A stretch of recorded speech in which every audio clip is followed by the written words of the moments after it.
Zimbo Live TV goes global. What does it mean to be global?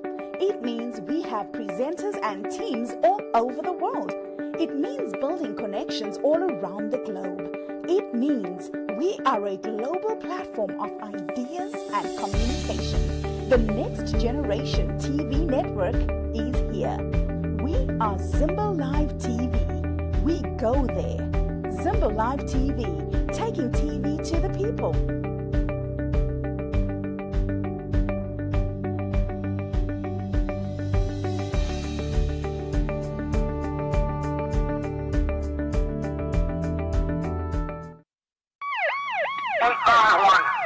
Go ahead and disregard the case. We got him at San Jacinto Pacific. Out there. Taking you out there. 25. Any news, Mr. Masocha? Any word? She started packing her belongings into her car, and this is when Mr. Douglas Tapiwa Furusa pounced on her. This is Vicky Storm reporting. We're live at the Old Bailey. All I know is he is a pedophile.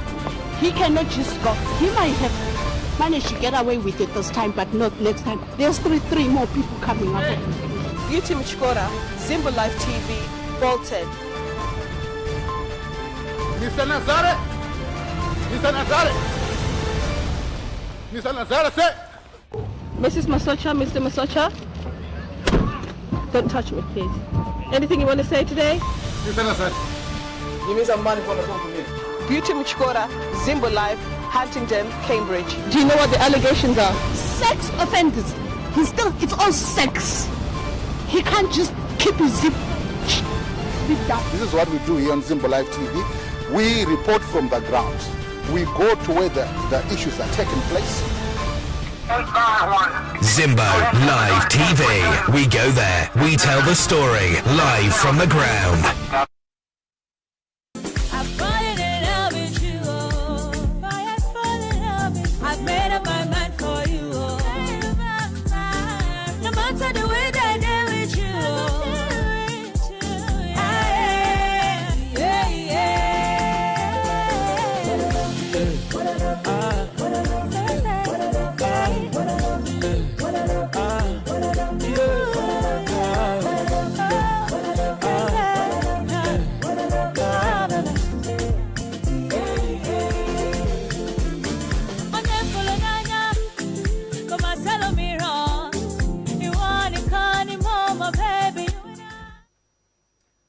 Good evening and welcome to tonight's edition of the Diaspora Urgent Question with me, your host, Carol Nyakujga.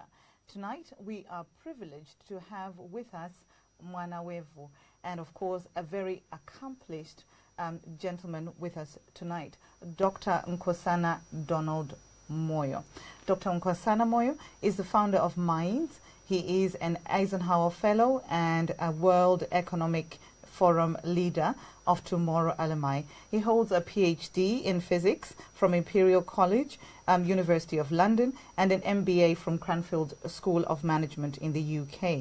He was, until August 2011, the Vice President and Chief Operating Officer of the African Development Bank, AFDB. Before joining the AFDB, Dr. Moyo worked at Actis Capital LLP as Managing Partner for Africa business, and also served at the World Bank's International Finance Corporation as an associate director. In his native Zimbabwe, Dr. Nkosana served as Minister of Industry and International Trade, and in his long association with the World Economic Forum, WEF, Dr. Nkosana has served as co-chair of the Regional Agenda Council, RAC, on the future of Africa. He's also served as a chair of the Global Agenda Council, GAC, on population growth, and a member of the GAC on population dividend, and as well as deputy chair of Meta Council on inclusive growth. Dr. Nkosana Moyo is currently a non-executive director for NED on the following boards, which is Old Mutual, PLC, also Impala Platinum, Nisela Capital, and the Africa Leadership Institute. He was previously serving on the following boards, which was the Commercial du Rwanda. He was the chair of Bank Commercial du Rwanda and the chair of DFCU Bank in Uganda, Diamond Bank in Nigeria, UAC in Nigeria, South African Airways, and Kumba Iron Ore, both in South Africa. Triangle Sugar, as well as Border Timbers, both in Zimbabwe. And he was a founding trustee of the Investment Climate Facility, ICF, for Africa. In the tertiary education sector, Dr. Moyo has served as an advisory board member of the London Business School, as well as the School of Oriental and African Studies, University of London. He is a patron of the New Partnership for Africa Development, NEPAD, Business Foundation. And currently, Dr. Nkosana Moyo is the executive chair of the Mandela Institute for Development Studies, which is MINDS, which he obviously founded. So, Dr. Nkosana Moyo, what an honor to have you with us on the Diaspora Urgent Question. Thank you very much and welcome to the program. Thank you very much for the opportunity, Carol. And good evening, good afternoon, good morning to your listeners, wherever they may be. Yes, indeed. And Dr. Moyo, looking at that and those accolades, that's a lot of accolades for one man. Who do you define yourself as? Who do you say you are? I'm a Zimbabwean. Yes. Just a Zimbabwean is enough. So you are just a Zimbabwean? Just a Zimbabwean. Oh, right. So that's an interesting way for you to describe yourself as just a Zimbabwean. So all of that is not necessarily how you view yourself, but you view yourself more as just a Zimbabwean. Just a Zimbabwean, but all of the things I've done have been very useful experience, and I would like to bring to bear on what happens in our country and how we create a different future for our country, drawing from those experiences. Right. But ultimately, I'm just a Zimbabwean. Ultimately, you are just a Zimbabwean. Yes. And of course, if you are joining us tonight on the Diaspora Urgent Question, please do let people know that we are here talking to Dr. Nkosana Moyo, who, as you heard in his own words, is just a Zimbabwean. Of course, he will be drawing from his own experiences, but it's an honor to be speaking to you. Thank you. Dr. Nkosana Moyo, you have recently founded a party and of course, have come into politics. Would you tell us a little bit about what APA is and what it stands for? Yes. APA is literally the Alliance for the People's Agenda, a movement which is meant to draw all Zimbabweans who are interested in creating a different future for our country. In other words, for our children, we need to create something that is different from where we are. The intention or the motivation, if you like, we appear to be the only country where our children are going to have a quality of life which is worse than their own parents. In most societies, that just is not the case. Every parent or every generation attempts to create a foundation on which their children can build on so that the quality of their lives is better than their parents. Yeah? In our case, that is clearly not the case. And it's within us to change that as a people. That's why the name is so defined, i.e. APA is the People's Agenda, Alliance for the People's Agenda. In other words, we're trying to communicate that it is within us as Zimbabweans collectively to create a future that is different from where we are at the moment. So what is it then that brought you into politics? Because, of course, recently you have announced that you yourself are a candidate, a presidential candidate for the forthcoming elections in 2018. So what is it that drove you to come into politics? Why politics?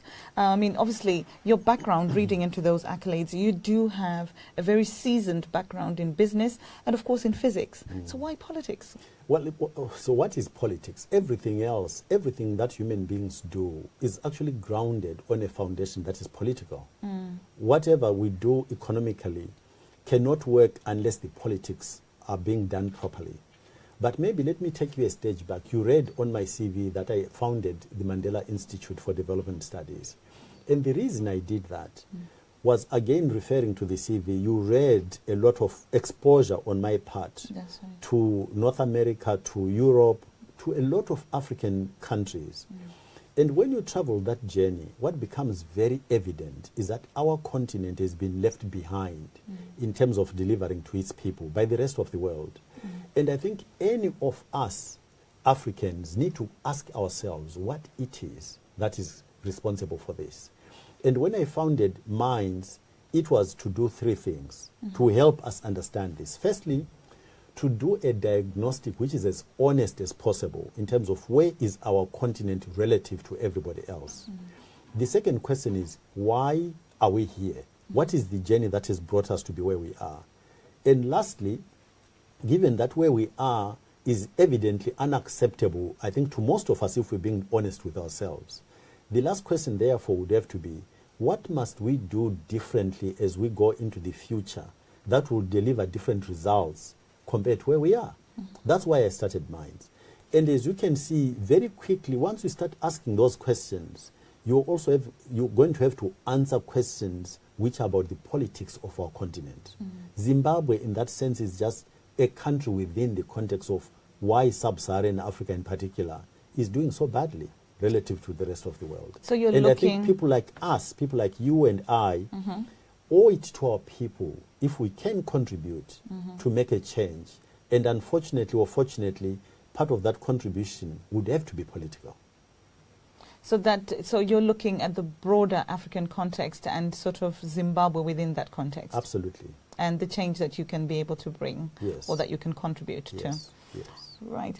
And so, Dr. Nkosana, respectfully, will you not jump ship this time? Why do you put it like that? Why is the question framed respectively in this time? I take it that is a reference to me leaving cabinet when I did in 2001. Indeed it is, yes. But, I mean, I think we'd have to go into why I left when I did. Firstly, it's interesting to go back and say, why did President Mugabe invite me to join his cabinet in the first place? Why did he invite you to join? If you go back into the late 90s, I left Standard Chartered when I was running the operations in Tanzania. And I went to set up a venture capital company in Zimbabwe, which was meant to provide capital to our entrepreneurs. Because, as you know, on the continent, we keep complaining about lack of access to capital for investment and all sorts of other things. Right. I took it upon myself to go and start from scratch and leave a very lucrative career, I must say, in Standard Chartered. In fact, when I left, both the chief executive of Standard Chartered Group in London and the chairman of the group phoned me and tried to get me to stay. And I said, no, I want to go and make a difference to my country, to my people, because I was being lauded literally for being a good manager. But my conclusion was, if I'm a good manager, I ought to be able to make a difference to the African people, not to shareholders in London. So the desire to make a difference to your country and to your people has been long-standing? Absolutely. Absolutely. So when we look at what then happened subsequently, we need to understand the background and the context. So coming back to answer your question about President Mugabe and his invitation. I left Standard Chartered and set up Batanai Capital Finance from scratch in order to provide capital to entrepreneurs in Zimbabwe specifically. In the late 90s, it became very obvious to me that our country was headed in the wrong direction. And I started writing articles in the Financial Gazette. You could claim that I was being presumptuous because some of them were framed in such a way that I said, if I were running this country, these are the things I would do differently. Okay? So again, way back then, it was clear to me that we're headed in the wrong direction. How long ago was that, Doctor? Late 90s. Right. Yeah. So when the elections of 2000 happened, and President Mugabe invited me, by the way, without talking to me, he announced me as a minister without even talking to me. So when we then ultimately met, he laughed and said, we waylaid you, didn't we? But he quickly explained what had happened. As part of that explanation, what he said was, I've been reading what you've been writing about this country and how it's being managed. And I figured that if an opportunity arose for you to serve your country, you would accept it. So because I ran out of time for consultations, I took a chance and appointed you without talking to you. And I was happy to accept his explanation, and so we took it on from there. But so the context of his invitation... So that was in your invitation to ministerial position? Yes. So the context of his invitation for me to join his cabinet was based on what he said he had been reading in the press about my views on what ought to happen in the country. So within that framework, it was a sensible thing for me to accept. But after a short 10 months, I realized that that invitation was not being borne out by what he had said, claimed were the reasons. Because my contributions, although he was eager to hear them, they were never implemented. And so I figured at the end of 10 months, I'd seen enough about whether they genuinely wanted to listen to what I had to say or not. Was that long enough? Of course. 10 months is a long time. It's less than a year. It's less than a year, but look at the evidence. The evidence bears me out, so you can say that I've got a very sharp sense of judgment because I can make my... I don't have to take years to form a view. And the evidence, if the evidence had gone a different way to prove me wrong, then we might be having this conversation. Are there particular issues that you had maybe particular sort of discomfort with? Yes, absolutely. The way we were behaving in terms of the manner of implementation of the land redistribution program. Remember, during that time, I was the Minister of Industry and Trade. And we started also seeing people going to occupy factories in industry. And all of these things in theory, it was about Zimbabweans, indigenous people participating in their economy, which is actually not a bad thing at all, because the stability of any country and the growth of any economy will depend on local people feeling ownership about that economy. So the theory or the policy was actually a good one. The implementation stunk. I'm sorry to use, so in terms of my judgment, 10 months, look at where we are. Okay, look at what has happened since. So maybe that's something that we can come back to in more detail. But of course, when you gave a definition of what APA is that you have recently set up, you did mention the fact that children are an important aspect with regards to, obviously, you mentioned the future. That's right. Yeah. And looking at the education system in Zimbabwe. After Zimbabwe had gained her independence, there was a strong emphasis on developing the education sector. Yeah. And of course, schools were built and teachers were trained, and Zimbabwe had the highest literacy rate in Africa. Yeah. You and me know that all of that has maybe unraveled. Yes. It's unraveled. As it was meant to be. And so, because of the deteriorating economic conditions, most parents cannot currently afford to pay school fees for their children, and children are being sent away. Obviously, the teacher-to-child ratio is very high. What is your government going to do to address the situation? So but what is behind? It's not just education. What is behind the deterioration in the service delivery within Zimbabwe? What is behind it is a collapsing economy. Two things, actually. A collapsing economy, which therefore does not create surpluses to invest in all of these other areas. So we are not investing in health, we're not investing in education, we're not investing in infrastructure, name it. We are not investing in it because there are no resources being generated in the economy, because the economy is not growing, it's actually shrinking. But attached to that, there is a problem. Let me just finish on this one because it's really important. Yeah. We've got a government which does not understand that the size of government itself has to be correct size to the size of the economy. So on the one side, we've got an economy that is shrinking. Yeah. On the other side, we've got a government that is expanding. And the government does not create any wealth. Government absorbs wealth.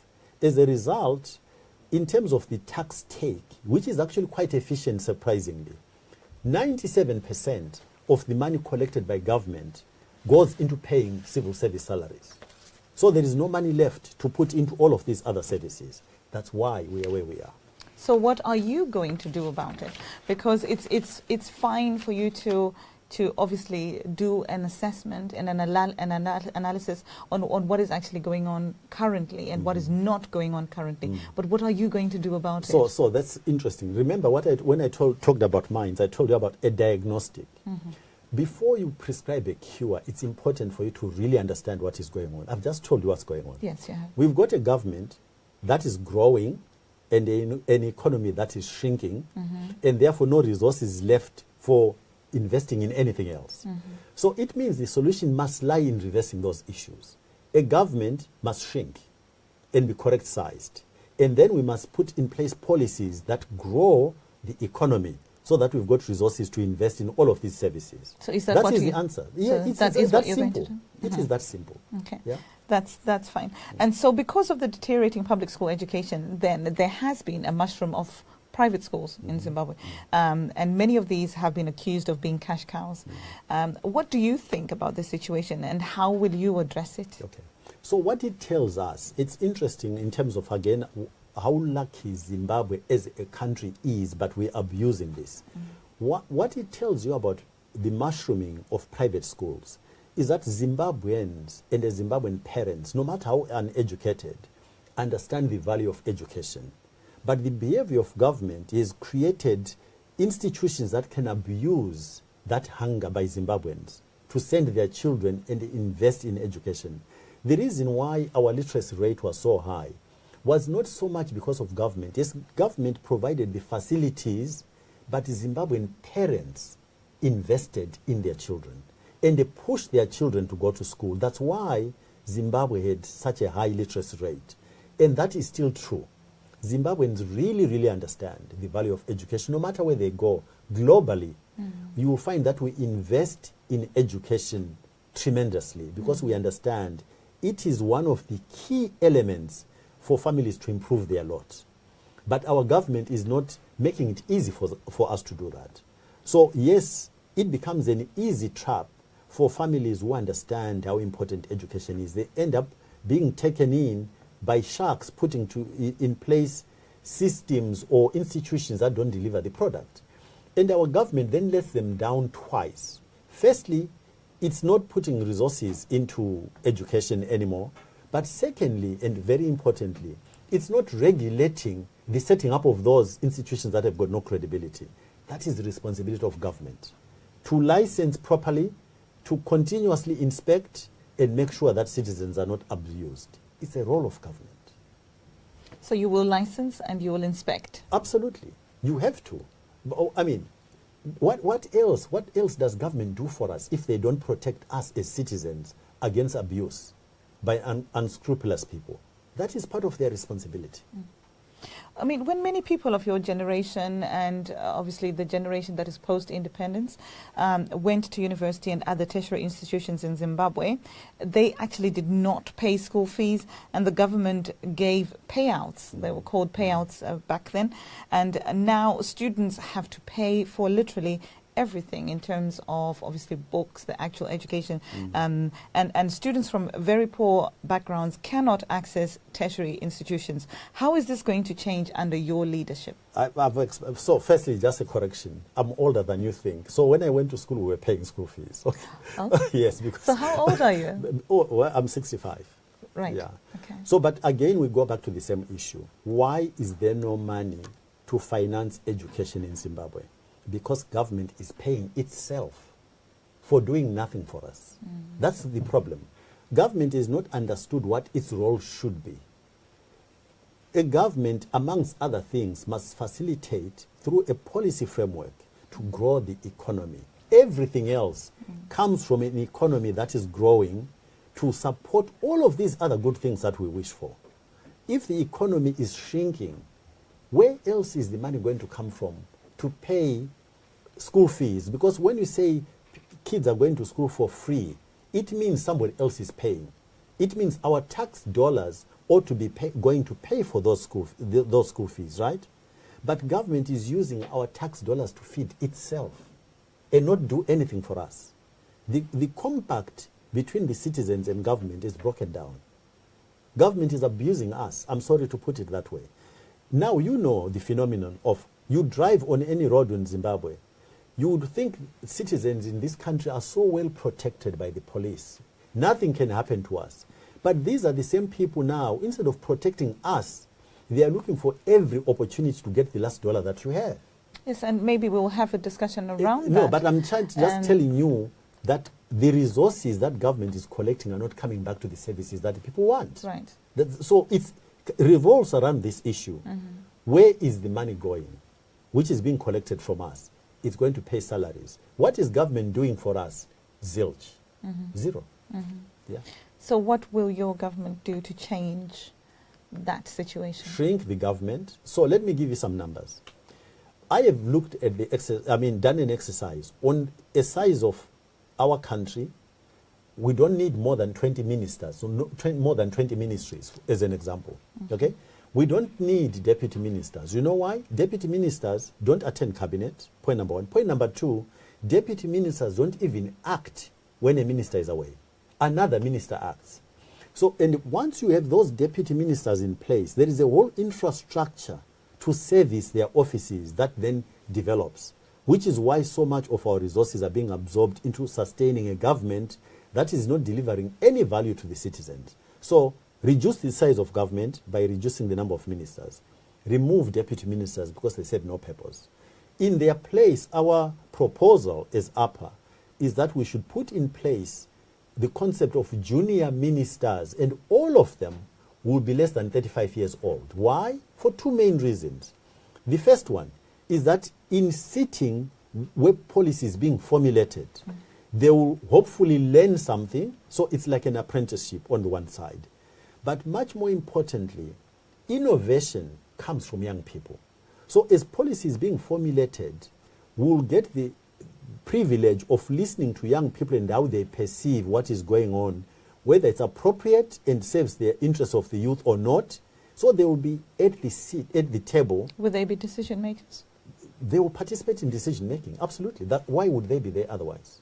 So you're not going to put them as replacing the role of the deputy minister who is no. in essence invaluable. The reason for having them is for those two issues. For them to learn how the system works, because they will become the senior ministers in future, but also innovation comes from youthfulness. It's young people who are not stayed through experience, who will question everything you do. And instead of us giving room, creating room for them to do that, we keep them away. So if you look at countries that have got a lot of innovation like the US, look at the ages of the people responsible for innovation. Dr. Moyo, before you proceed, so if you did go ahead with that, where you replace the deputy ministers with young ministers, junior ministers, you're calling them, how much in figures would that actually save us and save the economy so you can redirect those funds? What are your figures? Well, so if you take the cabinet at the moment, the cabinet is easily 3 times the size that I'm proposing. Okay. What are the actual figures that are spent on cabinet, on government and running of government? And what do you propose that you will be saving? The Zimbabwean budget at the moment is roughly between $3 and $4 billion. And I've told you already, 97% of that is spent on government expenditure.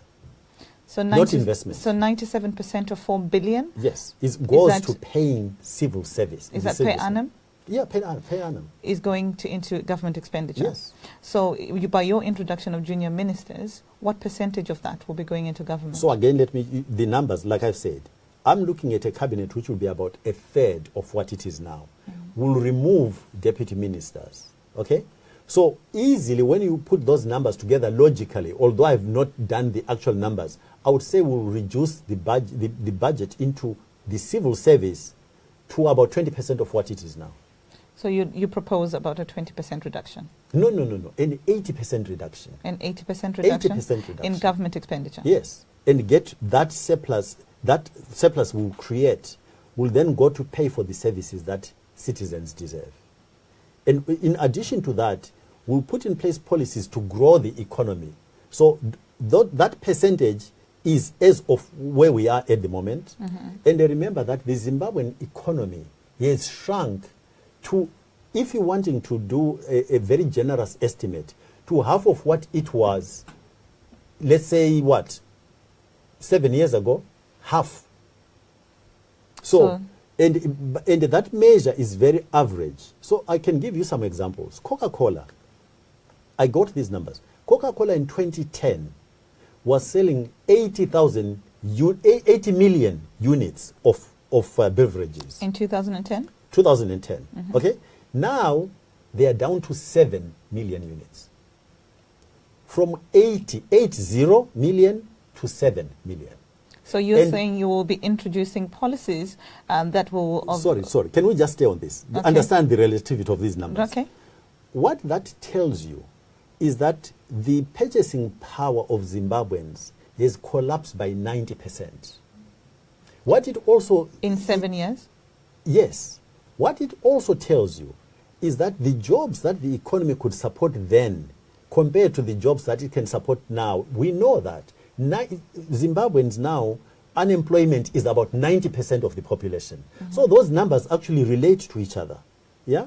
So by just growing the economy will grow the economy, correct size government, you begin to create jobs, and all of these things will happen because of getting the relationships to work properly. Understand that government is supposed to deliver services to the population, not the other way around. So how will you grow the economy? Policies. What policies? Policies. Give me an example of one of the policies. A number of things. Let's look at tourism. At the moment, we've got a government which tries to be both a player and a referee. In mining, we've got a government that tries to be a player and referee. Our government has got a mining company. Our government has got hotels. What is the role of government? What is the role of government? Is supposed to be responsible for creating policies that facilitate the growth of an economy, not compete with players in the economy, rather facilitate and regulate. Yeah? So we have to roll back, attached and aligned to reducing the size of government. You have also to look at the role of government, because the two are related. So I reduce it on the one side. Dr. Moyo, you have spoken about reducing the government. Yes, and change the role. And changing the role of government. And of course, you've alluded to policy change. Yeah. Now, with regards to policies such as the indigenization policy, what sort of, will you change policies like that? Indigenization policy as a policy is not a problem. I've already explained why. If you want a stable country, the citizens of that country must participate in the economy. There is no other way. If you don't get significant participation by indigenous people in the economy, you create instability. So indigenization as a principle is like land redistribution as a principle is very logical. It's how you implement it and what kind of percentages. I've grown up as a financier. If you say to me, come and invest in my country, and I'm going to take for free 51% of the capital you bring and give it to somebody else for nothing, I'm not going to come to your country because I can go and invest elsewhere. So it's the implementation and rationality of the policy, not the policy itself. Yeah? Right. So how... Am I clear? Well, yeah. Well, it makes sense as a financier for you to propose that, but how would the layperson on the street actually conceptualize that? Yes. Yeah. But let me go back. Indigenization is a policy. Investors will understand. Why? Because investors understand that to protect their investment, they need a stable environment. So we can work together to create a stable environment by making sure that there is properly structured local participation in the economy. So as long as you understand, I'm not saying participation is the wrong thing. It is the correct thing to do. The way it's being done is wrong. Yeah. That's right. Yeah. Okay, taking you back to education, then Dr. Moyo, Jonathan Moyo has embarked on the STEM education system. And do you understand it, and how are you going to be different from this policy? STEM education, again, is a policy. There's nothing wrong with it. Focusing on sciences and engineering and mathematics, that's easy to understand. But look at the total system. They are creating very exclusive schools, and the total system is disappearing under them. So we want to develop Zimbabwe as a country and give a fair chance to Zimbabwean kids as a whole, not a select few. So you have to create access and opportunities across the spectrum of education rather than limit to a few select ones. Yeah. And of course, many parents want to send their children to school and have the option of their children writing the Cambridge exams and not ZimSec. Do you believe in ZimSec? Well, you know, so let me tell you, I've actually talked to a teacher. So I've talked to somebody who runs a school. And what she said to me was that ZimSec per se is not bad. Even the curriculum, she said, is very comparable to Cambridge. is that there are no resources. Teachers have disappeared to go to South Africa where they are doing menial jobs because they are not being paid. So the curriculum of ZIMSEC, I was talking to a specialist, not just, this is not from me, and she assured me that ZIMSEC, in terms of content and curriculum, is not bad at all. And she said it's comparable to Cambridge. The problem is resources. So our schools are not being resourced. The teachers have disappeared. They are not being paid. Even those who've stayed, they are moonlighting. In other words, they spend only a fraction of the time they should be spending teaching kids. They're spending the rest doing something else in order to make a living. So when you are president, are you going to encourage your family? Do you have any young children, Dr. Moyo? Yes. Well, no. My youngest is 19. Right. So, but would you encourage your family, your extended family, or those that are close to you to attend local schools in Zimbabwe? So, you ask, I think the question should be asked the other way around. Which is what? Would we institute quality of education where Zimbabweans can choose genuinely, see an opportunity and choose for other reasons whether they send their kids to local schools or not? And the answer is yes. But I think the principle of choice will have to be retained. But the quality of education in Zimbabwe will be put back to a point where that choice is real. But would you make a personal choice for that to happen? Say you were voted into power in 2018. Would you encourage or would you make a choice, a personal choice, for any of your close relations? But why not? I'm a product of a local education. Is there anything wrong with my education, do you think? Well, I would withhold my comments. So local education is, we can produce, we have demonstrated in history, we can produce quality of education as good as anywhere else. That's why Zimbabweans attained those levels of literacy. That's why Zimbabweans can go, even today from private schools, they go into the sort of the highly regarded universities anywhere in the world. We've got the capacity to commit and apply ourselves and achieve just like anybody else. All we need to do is make sure that our institutions are properly resourced to deliver that. And they can. And that goes for health. We can do it. There is nothing to stop us doing it except a government that takes resources and puts them in the wrong place. And of course, if you're joining us from home tonight, we have Dr. Nkosana Moyo, who is a presidential candidate for the 2018 Zimbabwe elections. And feel free to be joining us tonight and, of course, send in your questions to Zimbo Live TV. If you've got any questions that you would like to be answered tonight by Dr. Nkosana Moyo. And of course, Dr. Nkosana Moyo, moving on then to health and the health system. The health system of the Republic of Zimbabwe has all but collapsed under the regime of President Robert Mugabe, as people fail to access basic health care. Do you believe in a Zimbabwe where every citizen has access to health insurance through programs, or do you believe in a Zimbabwe where people have to pay for health insurance through medical aid companies? But so again, the tragedy of our country. We've got a head of state who clearly, because of age and other things, requires a lot of attention. And there is no institution in the country that they trust to go to. When they get attended to, they leave the country and go elsewhere. Whereas many Zimbabweans don't have that choice. Any self-respecting country, in my opinion, at least has to be able to look after its own leaders. Yeah? So if the head of state is unwell in South Africa, they don't go to another country for medical treatment. There are institutions within South Africa that they've made sure can deliver that. We waste so much money citizens going out to look for resources. If this money was used properly internally, we would have quality of service, which is second to none. You know, as well as I do, that the national health system in this country is got a lot of Zimbabwean doctors and Zimbabwean nurses. So in terms of human capital, there is nothing we don't have at all. It's just institutions, again, that are not resourced enough to have the equipment necessary to look after our people. The people are there. They're trained. The skills are there. They're just servicing other people elsewhere in the world. And the tragedy, again, is that most of them The investment was put by us.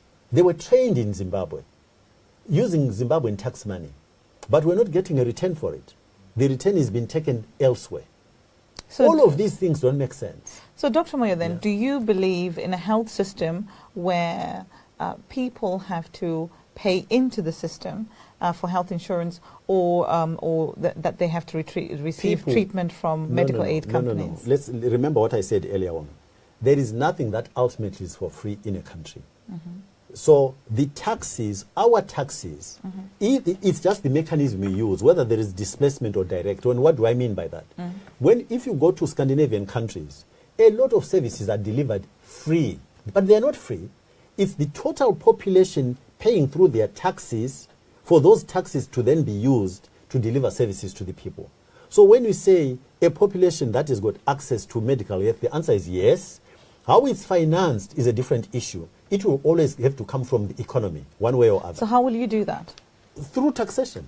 So taxes. So you will increase tax? No. Again, you forget your questions you've asked me. Yes. Remember what I told you. Correct size your government so that the money that they are collecting already goes to deliver services. You don't have to increase anything. Grow the economy and correct size your government. And the money is there to go and service the population. Just spend the money on different things rather than where you are spending it at the moment. You have spoken about taxation. No, but we are being taxed already. Yes. The money is just being abused. At what rate? So what do you mean at what rate? At what? It differs. We've got what is called a graduated taxation system. Yes. Yeah. So it depends on how much you earn. Okay. Yeah. And so will it remain stagnant, or are you going to make changes? Taxes can remain exactly where they are. And deliver a different system? Yes, they can. And that is your proposal with APA? But, you know, I get a bit concerned. You understand the logic, yeah? Well, so you've got a salary, or you've got a business. There is a certain amount of money you've got. You've got choices on where you use that money. At the moment, our government is collecting money and choosing to use it for the wrong things. In fact, the government is not using the money for us. They are using it for about 2,000 families only who rule over us. All I'm saying is reduce the size of the civil service, take the money they are stealing from us at the moment. So redirect the resources. Take the money they are stealing from us at the moment. Yes. And put it into servicing the citizens. Right. And that will have an impact on the health service. And also grow the economy. Yeah? And that is fundamentally what you have been saying with regards to education as a department. Absolutely. But obviously then, to your voter, they would want to be understanding if they're going to have less in their pocket by putting you in presidential office. Completely unnecessary to change the tax system. So. Keep it as it is. Just make sure that the money goes to where it's supposed to go. Okay. Yeah? That's fine. Our government is supposed to look after us as citizens. Our government is looking after itself, not after us. They are abusing us to get resources from us to look after themselves. It should be a servant leadership. In other words, the government are our representatives. We've sent them, we've given them a job. And the job is not to look after themselves. The job is to look after us. That's how a normal government should function. But of course, the country that you're talking about at the moment has 90% unemployment rate. There's only 5% of the population that is actually employed and hopefully are paying their taxes. And of course, then to sustain 95% of the whole population. Yeah. And so if you suggest that you're going to leave the taxation at the same level, then are you only going to be working with 5% capital? No. Again, Remember what I said. Yes. Pay less money to government. At the moment, of the money collected, 97% is going to pay government people. 97%. Does that sound normal to you? Well, take it from me, it is abnormal. It is abnormal. Because when you're talking about why do governments collect taxes? So, I mean, we've talked about that, and we've talked about sort of reduction of government, the ministerial, basically, positions. But 5% of the population in Zimbabwe is gainfully employed at the moment. Because there are no jobs. Okay. And so, in terms of formal taxation, it is only basically directed at that 5%. Yes? But that's not the problem. The problem is keep the taxes where they are. Don't increase them. So with the civil servants, the economy. What are you going to do with the civil servants? Would you leave the number of civil servant jobs the way that they are, or will you be reducing civil servant jobs? You have to reduce them. But really, so you're going to make people unemployed? No. But again, listen to me carefully. Grow the economy. Most of the people should not be saying, I want a job in the government. Or are you going to be saying the 2 million informal jobs? They should be looking for jobs in the growing economy. Right. That's where they should be. Our resources should be going to build the economy as opposed to milking it and growing expenditure without growing the resources, i.e. the economy, where they are coming from. We should just shift to producing more. And in fact, if you grow your economy, you might even be able to reduce taxes, reduce the rate of taxation. Because you've got more being created, I need a less of a percentage of more in order to support a smaller government. Yeah? Right. And coming back to health and the health system, obviously you made inference to the fact that the sitting president has to travel to receive healthcare. If you were sick as president, would you be treated at Parirenyatwa Hospital or would you be treated elsewhere, for example, in Singapore? I would be treated in the country, absolutely, in the country. Yeah? In the country. And would you prefer for... And incidentally, remember the precondition for it is we would make the services appropriate. Would make the services appropriate. So not in the current Parirenyatwa. You would not be treated in the current Parirenyatwa? Because I would make sure that it was a better functioning Parirenyatwa. So if you went into office, you know, when elections... Is there treatment at in 2018? Well, this is the question. Because you're running for presidency. And so if you went into office in 2018, next year, and became unwell the very next day, where would you be treated? Well, I would not be unwell. I'm very fit. So let's forget that. But I mean, more seriously, so let's have a serious... There are institutions in Zimbabwe today where I can be treated. But I'm also making it... I don't want to insult the intelligence of Zimbabweans. Parirenyatwa is not delivering the services that our people deserve.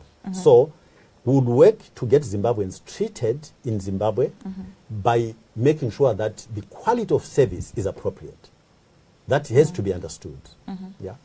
Okay, well, you've obviously spoken about this before, where you mentioned that we have lost a lot of medical personnel from Zimbabwe going to work outside the country, including doctors and nurses alike. Is there a nurse or a doctor in the diaspora right now that your government would obviously want to ensure that they come back to work in Zimbabwe? Would you be able to pinpoint and say that particular nurse, that particular doctor, or no, I don't have to know specific individuals. What I know, I've talked to people in the medical field.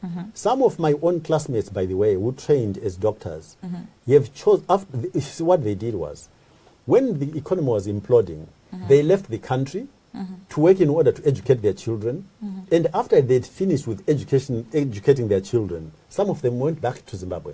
And they are trying, under very difficult conditions, to make our services work. So I know there are a lot of people who are prepared to come and help rebuild our country, provided the leadership is the correct leadership. There are a lot of Zimbabweans who are prepared to do this. Okay. And what is the link between the provincial hospitals and the main referral hospitals like Parirenyatwa in your view? And how are you going to reduce the burden on referral hospitals from the provincial hospital, basically, so the referral system to the main hospital system? The terminology tells you referral means it should be higher level requirements, i.e. all of the basic needs, health needs, ought to be treated in the outlying. Citizens shouldn't have to travel to the center to get that to be looked at. But if there is something that requires specialist treatment, that's why you refer them to the referral hospital, not so? So that logic, which is even in the nomenclature, ought to be implemented, provided the staffing is correct, the resourcing in terms of medication is correct, the resourcing in terms of instrumentation is correct. Then that system will work as it was meant to be. But if all of these things have disappeared in the outlying hospitals, everybody comes to the referral hospital for things that they shouldn't be coming there for. That's the system collapsing. Yes. And the doctors in our hospitals are being partly paid by non-governmental organizations.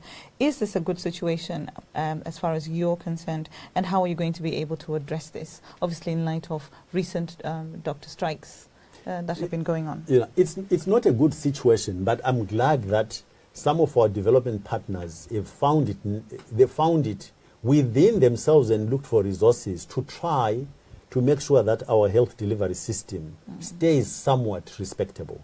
Yeah, but that's not how an economy should grow. The institutions of a country should grow.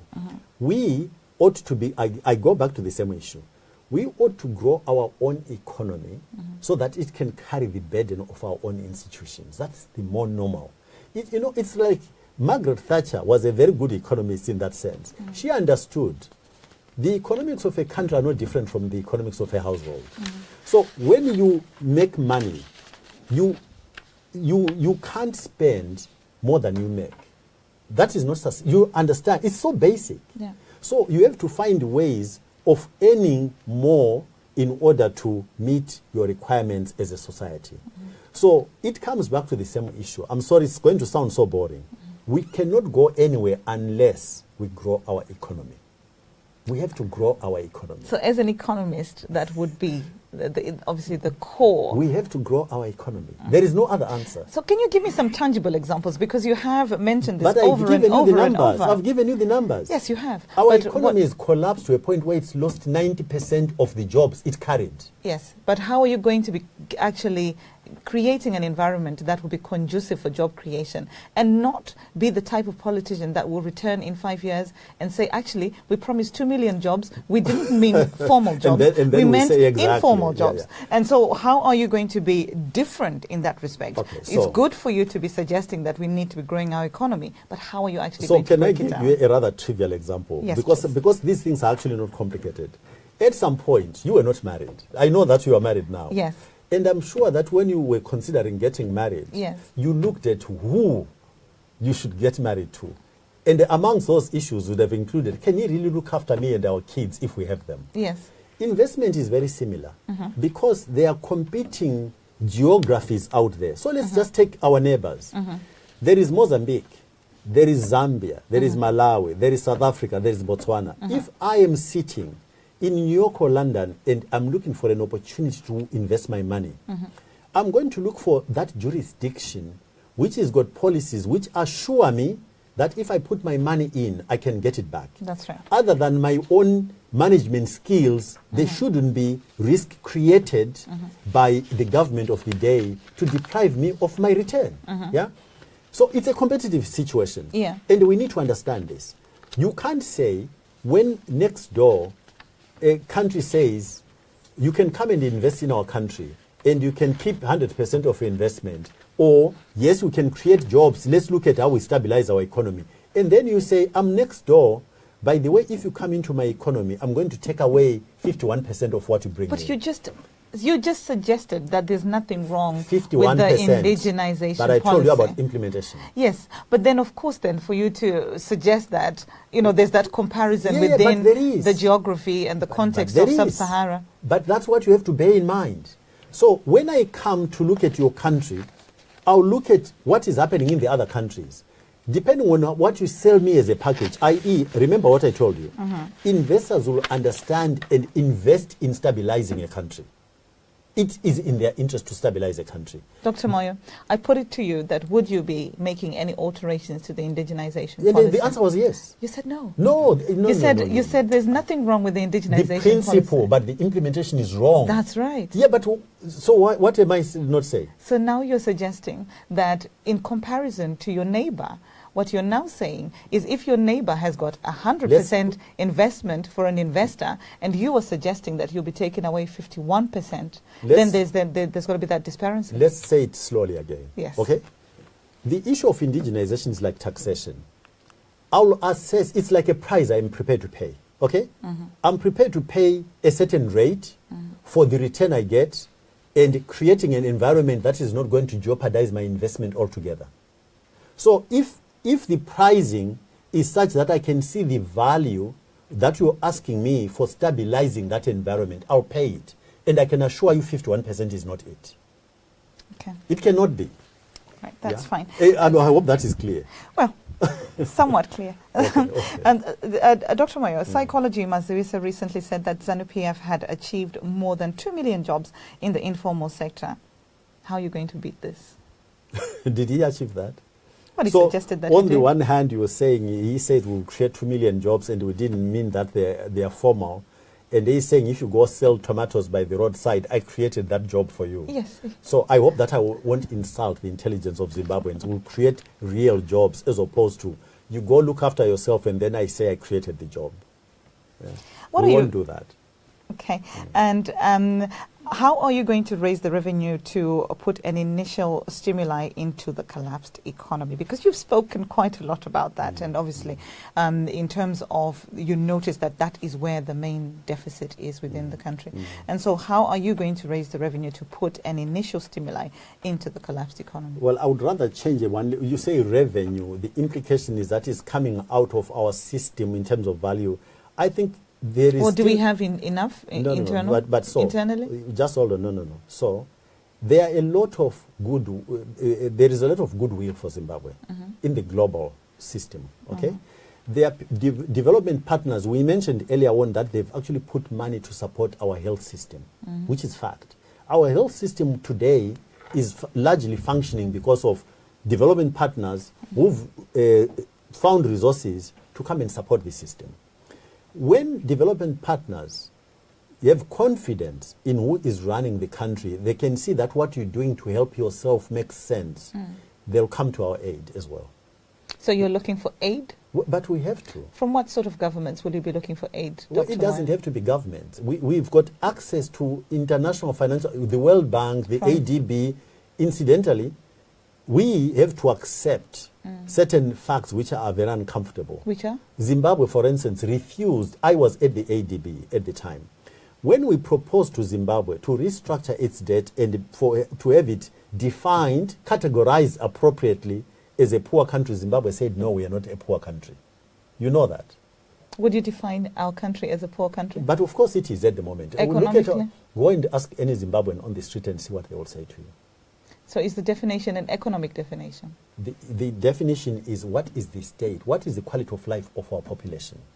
Is Zimbabwe potentially a poor country? The answer is no, but it will take time for us to convert our own resources and begin to get a return where we can look after ourselves.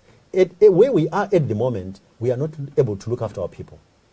So we have to eat humble pie and engage with the international community, with the development partners, and get them to do what we just suggested. In other words, prime the pump, help us to rebalance and begin to turn around the economy into moving in the right direction. We absolutely have to eat humble pie and do this. So by the international community, are you suggesting that you'll be looking for trade deals with Britain It's going to be amongst other the things. United States? It's amongst other things. So what's your position with regards to Brexit that is currently obviously an issue within the United Kingdom? Will your government be looking for a trade deal with the United Kingdom? So let's take a step back again. You are asking a very specific issue which is within a broader context. The world at the moment, we glibly sometimes use the context of a globalized village. It really is a globalized village. So a country's foreign policy has to take account of the fact that you are establishing relationships which have got to be mutually beneficial. Yeah? So in structuring our foreign policy, we're going to be looking very carefully at which relationships should we establish for mutual benefit. Which countries can we have relationships with where there will be mutual benefit, whether it is trade or cooperation, capacity building. All of these things will be part of what we do. Secondly, we've got representations all over as part of correct sizing the government. We've got representations all over the world. A lot of them, and this incidental I suggested, in the short stint I stayed in government, I suggested that we needed to cut back on our representation in funny places which really don't represent any potential for that mutually beneficial relationship. The functioning of our embassies has to be restructured. They cannot just become a cost center. They have to be an investment that we put in place to stimulate things like trade and tourism. So there is a whole restructuring of our foreign policy that we're going to be engaging with to make sure that there is value. It's an investment. You don't just incur costs for no reason at all. If you look at most countries in the last 10 years or so, they've reconfigured the relationship of their foreign representation and their ministries of industry and trade, because they understand it has to be an investment, not something you just do to incur costs. Yeah? Okay. And we don't do that. And so what will the path be to a Zimbabwean currency under the Dr. Nkosana government? So what is the question exactly? What will the currency? Well, Zimbabwe currently does not have a currency, yes, that is obviously Zimbabwean. And what will that path look like under a government a functioning that you economy? Yes. You know, the answer won't change. Unless we've got a functioning and growing economy, yes, we cannot get out of our problems. Right. It's not possible. Okay. Yeah? All right. Functioning economy and a growing economy. And of course, you talk so much of the functioning economy. Yeah. And how long is it actually going to take you to bring the unemployment rate down to 50% after you take over the keys to State House? So let me answer your question more broadly. What are the things that I think need to be fixed in Zimbabwe? I would focus, by the way, I would only do one term. In that one term, I would put certain key foundations in our country functions. And all of them are important. And the two of them, although you may not realize, because it's three issues, contribute to a functioning and growing economy. The first one is unity. Our country is not, we've got a nation state in terms of geography. We don't have a nation in terms of unity amongst the people. Now, if you don't have unity amongst the people, there are certain things which flow immediately, which are not desirable. There is no, you know, the same like in your family. You've got a limited amount of resource. There is nobody who's got limited resource on the whole. There are very few people, like maybe 3% of the global population has got resources that they do not know what to do with, okay? But the average, people like you and I and countries, will always have to decide on priorities and sequencing. And when your population is not united, it becomes very difficult for you as a nation to decide on how to prioritize. What am I going to do first? What am I going to postpone and say, these things we'll do 2 years, 3 years from now? But when we are united, we can make those decisions. We understand the concept of sacrifice now in order to get a return later. Yeah, we can agree all of that. Yes. So unity is imperative for us to be able to do that. The second one is democracy, and I'm going to define it very specifically, consolidation of democracy. We've got institutions that are meant to be institutions of state, which at the moment have been captured by a political party. Which are these? The judiciary, the army, the police, the intelligence services. And we should, Zimbabweans now, probably every time you mention these, they get afraid of them. They think you should get rid of them, but you can't. Every state needs them. What has gone wrong in our country is that they are being used to protect a party as opposed to protect a country and its citizens. So these institutions need to be freed from the capture by ZANU and be made standalone, autonomous institutions that protect the constitution and citizens. On that note, Dr. Moyo. But I'm coming to the third one. It's important. You asked me, so the things I would do. Yes. So unity, consolidation of democracy by creating genuine institutions of state that protect the people and the constitution. And these two lead very directly into citizen entrepreneurship, where citizens and the relationship with their government restore their trust in the institutions of state and government. And then Zimbabweans will work to build their own country. And our economy will grow. And that will bring about growth in the economy. Yes. Okay. Yes. And of course, in the Zimbabwe, the current Zimbabwe under the rulership of President Robert Mugabe. I'm glad you used the word rulership, not leadership. Under the leadership of President rulership Robert Mugabe. Is correct. Freedoms are quite restricted, or some would argue that freedoms are restricted in as far as free expression. What are you going to do to ensure that there is a free ability to express basic freedoms according to the Constitution of Zimbabwe? Yeah. So all of the laws that are there, firstly, if you're not doing anything you shouldn't be doing, you shouldn't be afraid of a free press, should you? Oh, no. Yeah, so I think the fundamental issue is, what are you hiding? If there is nothing to hide... As in the citizen? Oh, no, in the operation of government. Right. What are you hiding that you do not want the free press to expose? So once you understand that actually the press helps a country to create transparency and create confidence by citizens in their government, it becomes a tool you should not be suppressing. It's a tool you should promote and create space for, because it actually helps you to make sure that the people who are doing things they shouldn't be doing are exposed, and the people who are helping to create an environment that is conducive to all of the good things we've been discussing are promoted and pointed out by the same free press. So it's a communication tool, and which allows you to shine the light on what is going on in your country, expose the bad, and also highlight the good. So it's a tool that we should use very positively. And of course, if you're watching us from home, Angela Chazang, Shepherd Yuda, Johan Lataya Mutsa, Kuku Tengas, Oz Dube, Belinda Magejo, thank you for joining us tonight on the Diaspora Urgent Question, where we are speaking to Dr. Nkosana Moyo, who is a presidential candidate in the 2018 elections in Zimbabwe. Dr. Moyo, back to yourself. Are you familiar with the laws of POSA and IPA? And what do you think about them? Are you going to repeal and replace these laws when you become president? The answer is a very short yes. Repeal them and replace them, because it's not consistent with what I just said to you. Why be repressive on the press when it's a tool to help you expose things that should not be happening and also highlight the good things that are happening? Why would you do that? Okay. Yeah. And obviously some would argue that when they need police assistance in the current Zimbabwe, they are likely to be told that the police are unable to attend because they do not have enough fuel, or they actually do not have a vehicle to be able to use.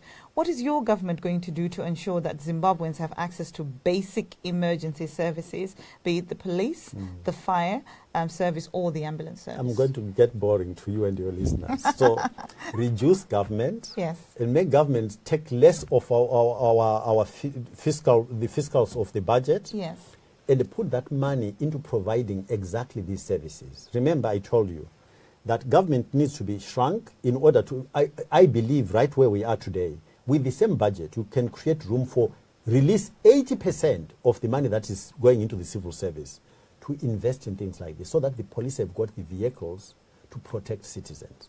But what is also necessary is that the police need to be retrained to understand their job properly. In fact, as an anecdote, I was stopped once by a policeman who was clearly bent on finding some fault with my car, which was in very good condition. And I have to tell you that I looked at him in the face and I said to him... Did he know who you were? I don't think so. I don't think he did. But I was interacting with him on a very factual basis. I said, you know what? You are stopping my car, which is clearly roadworthy. And you are the same policeman who let combis that kill our people every day. They are not roadworthy, and you know it. I know it, but you let them get on the road and kill our people. And you know the reason why? Is because you are corrupt and you're getting money.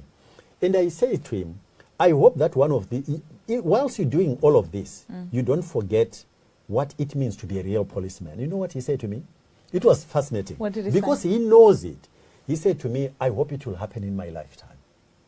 He didn't deny it. He knows he is not practicing his profession the way it's supposed to be practiced. He knows he's been put in a corner where he's doing things he should not do. And in that answer, almost like there was an implication that I also would like that to happen, for me to one day become a real policeman and look after people. So on that note then, will you be keeping the police service and the security sector as it is when you win the 2018 elections? Not as it is, no. I've already answered that. And what will your changes be? No. We retrain them so that they understand what their real job is. Firstly, they are not policing for ZANU.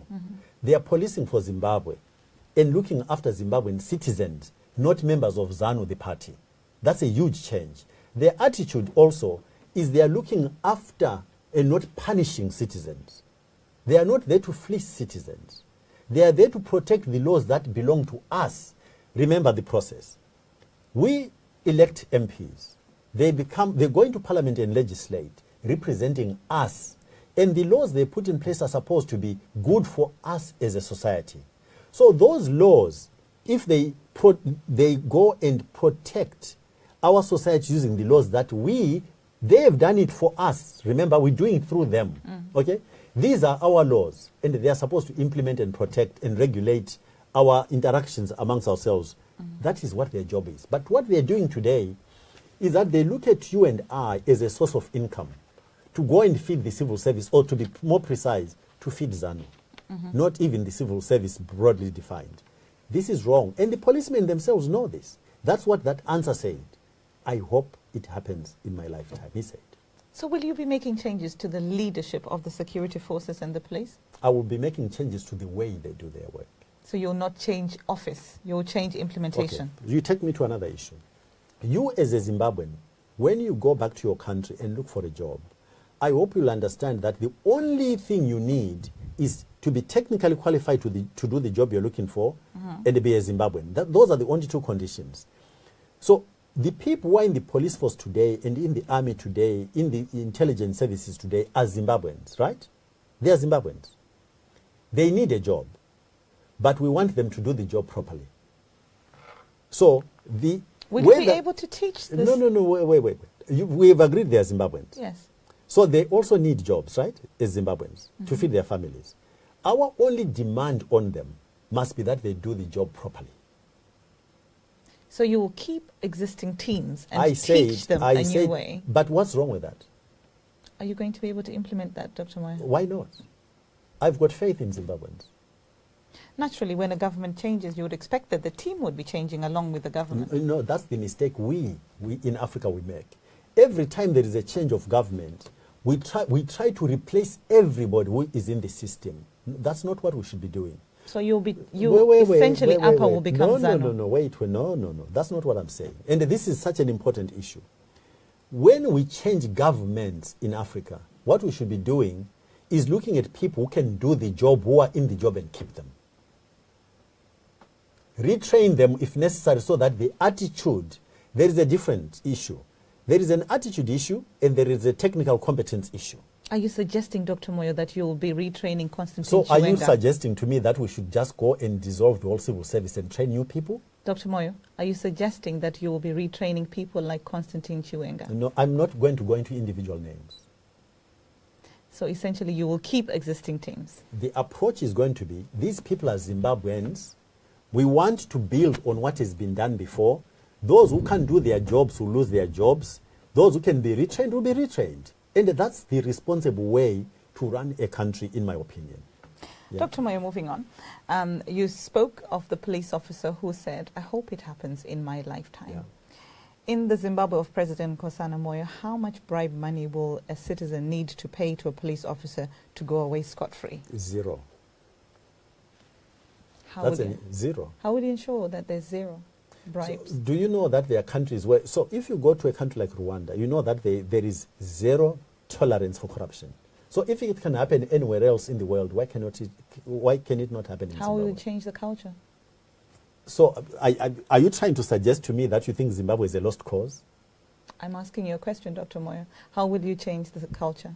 By making Zimbabweans understand what we need to do, and by making sure that those who are caught doing what they shouldn't do absolutely pay for it. And the best way for me to illustrate this is that the first people I would sit around a table to make them understand that there is absolutely no tolerance would be my family. Because what I've observed on our continent is that the subversion of government and services and meritocracy and the introduction of corruption normally happens through the family. So if you let your own family members get corrupt, it completely undermines your capacity to go to another person and say you cannot be corrupt. So the first people I would make understand, if you do something you shouldn't do, you're going to go to jail, would be my family. And once I do that, everybody else will understand. Nobody's above the law. Speaking of your family, Dr. Moyo, your father is Shona and your mother is Ndebele. What is your stance on Gukurahundi and how are you going to address the aggrieved parties? So my view, and I've stated this many, many times because the question keeps coming up. You know, my view is that there is only 24 hours in the day. We've got a country that is where all the relationships are broken between the citizens and their government. The institutions of government are not to be trusted. We don't trust them. And if you start trying to rebuild the past, where are you going to start and where are you going to stop? My view is that I would like to appeal to my fellow countrymen that when you elect me, the challenge you are giving me is to build a country where those things cannot happen. My proposal is we draw a line in the sand, literally, and say, I want to forget what happened on this side of that line in the past. I want us to have a relationship which is understood from this line going into the future. And all of us understand what the rules are. You break the rules, then you give me permission to look at what you did in the past. You don't break the rules, we build a new Zimbabwe. That is my own opinion. Because my observation is that, you know, when you look at people who engage in retribution, all you do is first another cycle of retribution. That's the way it always happens. So you think, I'm revenging today.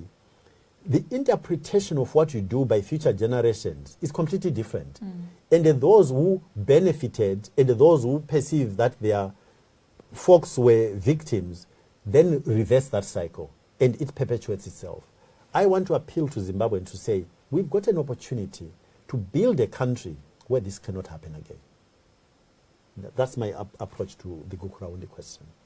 But what I'm not saying, though, I'm not saying that no attention should be paid to the victims of Gukurahundi. There are a lot of things. If you look at, there are many examples. There are a lot of people from the Midlands and Matabele land, young people who are in South Africa without any documentation, as a direct result of Gukurahundi. So these things clearly have to be dealt with. We have to work with our neighbors to correct this and set it to rights. We have to do justice, but not in a revenge. Yeah, restitute. In other words, put to rights what is the people who have been deprived of all manner of things. I've just talked about identity as a good example. The other one, which again is there for everybody to see, when you look at the patterns of development in our country, you cannot deny that the Midlands and Matabele land have been left behind. And we cannot allow a country, which I argued earlier on, you have to create unity within the population. But if I am a Zimbabwean and I live in a part of the country where I can see that I am not being paid attention to, you can use whatever words you like. I will feel and know that I'm not included. All of that has to be removed. It has to be changed. So that's how we should build a different future for our country. Not by looking back and trying to punish people, because like I said, it always creates another cycle of violence. Yeah. And of course, if you are joining us from home this evening and joining into the Diaspora Urgent Question with me, your host, Carol Nyakujwa, we are speaking to Dr. Nkosana Moyo, who is a presidential candidate in the 2018 elections in Zimbabwe to be held next year. Thank you for joining us, Oz Dube, Jimmy, Shepherd Yuda, Tafazwa Chims Moyo, Wendy Sapphire, Maria Piri, Linda Kamuruko Chofamba Sitole, Shepherd Yuda, Fran T. Mush. Thank you very much for joining us, and of course, do continue to send in your comments and get an opportunity to be able to get your views to Dr. Moyo. And so moving on then, in relation to migration and the diaspora, Dr. Moyo, do you know how many people are living in the diaspora at the moment? Well, there have been lots of estimates. I mean, people will tell you, they keep coming up with this number, 3 million people. To be honest with you, I don't think anybody knows. So let's use the popularly used numbers, because I think the fundamentals, the substance of our conversation will not change. Whether it's 2 million or 3 million or even 4 million will not change some fundamental issues about how we treat our diaspora. Yeah? And why the diaspora is so large. Because that diaspora, no matter where you put it, it's a very large number, because we've got a collapsed country in terms of the economy. And so what are the people in the diaspora going to benefit from your presidency? The creation of a country where they will genuinely be choosing whether they want to stay in Zimbabwe or go elsewhere for other reasons. At the moment, the people who leave Zimbabwe leave not because it's a choice, because they feel it's a no-choice issue. They have to leave in order to get a livelihood. And we have to stop that. But what we should not do is create a country which does not allow Zimbabweans to choose whether they would prefer to come and live in the UK or live in Zimbabwe. I would like us to build a country where this becomes a genuine choice, whether you come and live in Zimbabwe or go somewhere else. That's all I think we should aim to do. And of course, remittances from the diaspora have fallen in the past 2 quarters. What do you attribute this to? The world on the whole is becoming a very unfriendly place. But also, if you look at Brexit and you look at the election of President Trump, you can see that globally there are tensions and adjustments, if you like, on the effects of globalization. The balance, my own interpretation, is that the elites, both private and public sector, have benefited disproportionately compared to the average person globally. And I think the lower classes are saying, within the concept of a nation state, they are beginning to say to their governments, globalization is not delivering for us on a relative basis.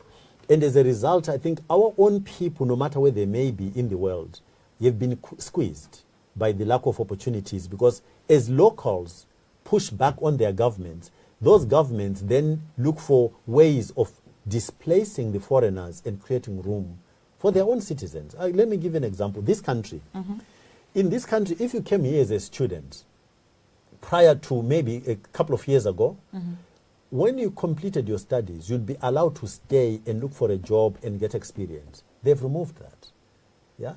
Which means the opportunities for our people are disappearing, are being squeezed out globally, and therefore the opportunities for making money, getting careers outside, where the remittances would have to come from, are reflecting that. Are reflecting that. Okay. And so the Zimbabwean government has tabled a policy that refers to the diaspora, which is obviously the diaspora engagement policy. And analysts say that this policy has failed. Why do you think the government of the day is failing to engage with the people in the diaspora? Well, because they are being selective in interpreting what it means to engage with the diaspora. So the diaspora don't have a vote, for instance, but they expect the diaspora to happily invest in a government that gives them no rights. I mean, that just is not particularly sensible. If you want the diaspora to feel valued, you have to look at what is the give and take. In fact, should there be even a question of give and take? Your citizens, no matter where they reside, should be treated with the same respect, and they should have the same obligations and rights as those who are in the country. They should have a vote. They should be able to travel in and out as they wish, like I said. It should be a free choice. But once you start treating them like that, then you've got, I think it's not unreasonable to expect them to carry their obligations of keeping the country functioning. Because as we discussed earlier on, the very structure of government in the civil service is such that government is there to represent us, do a job we've given them. So they're doing this on our behalf, which therefore means we as citizens have to be prepared to pay for them to do that. But at the moment, the government does not understand that. They think that we are there to serve them, as opposed to they are there to serve us, and we've given them this job. So these are easy things to correct, in my opinion.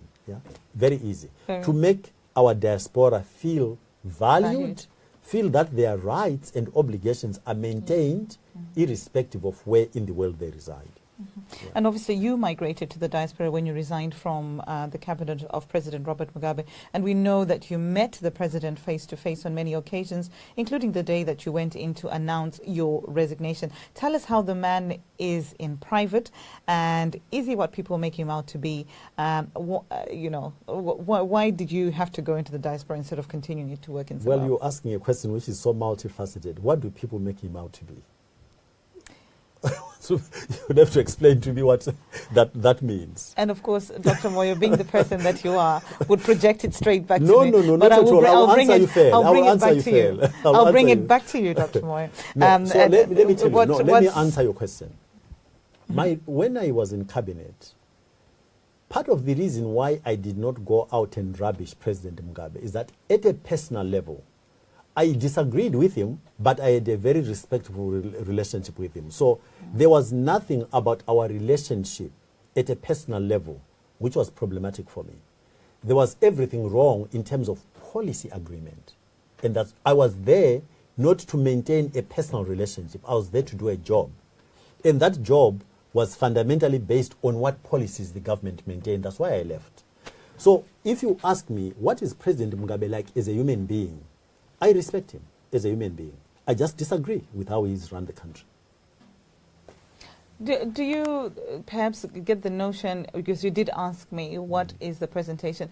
And some would argue that he is a very lovable person as an individual and a very kind person, a father of the nation, some would even argue. But of course the systems that are around him then misrepresent him. Do you have systems, Dr. Moyo, that will be able to accurately represent the man that you are?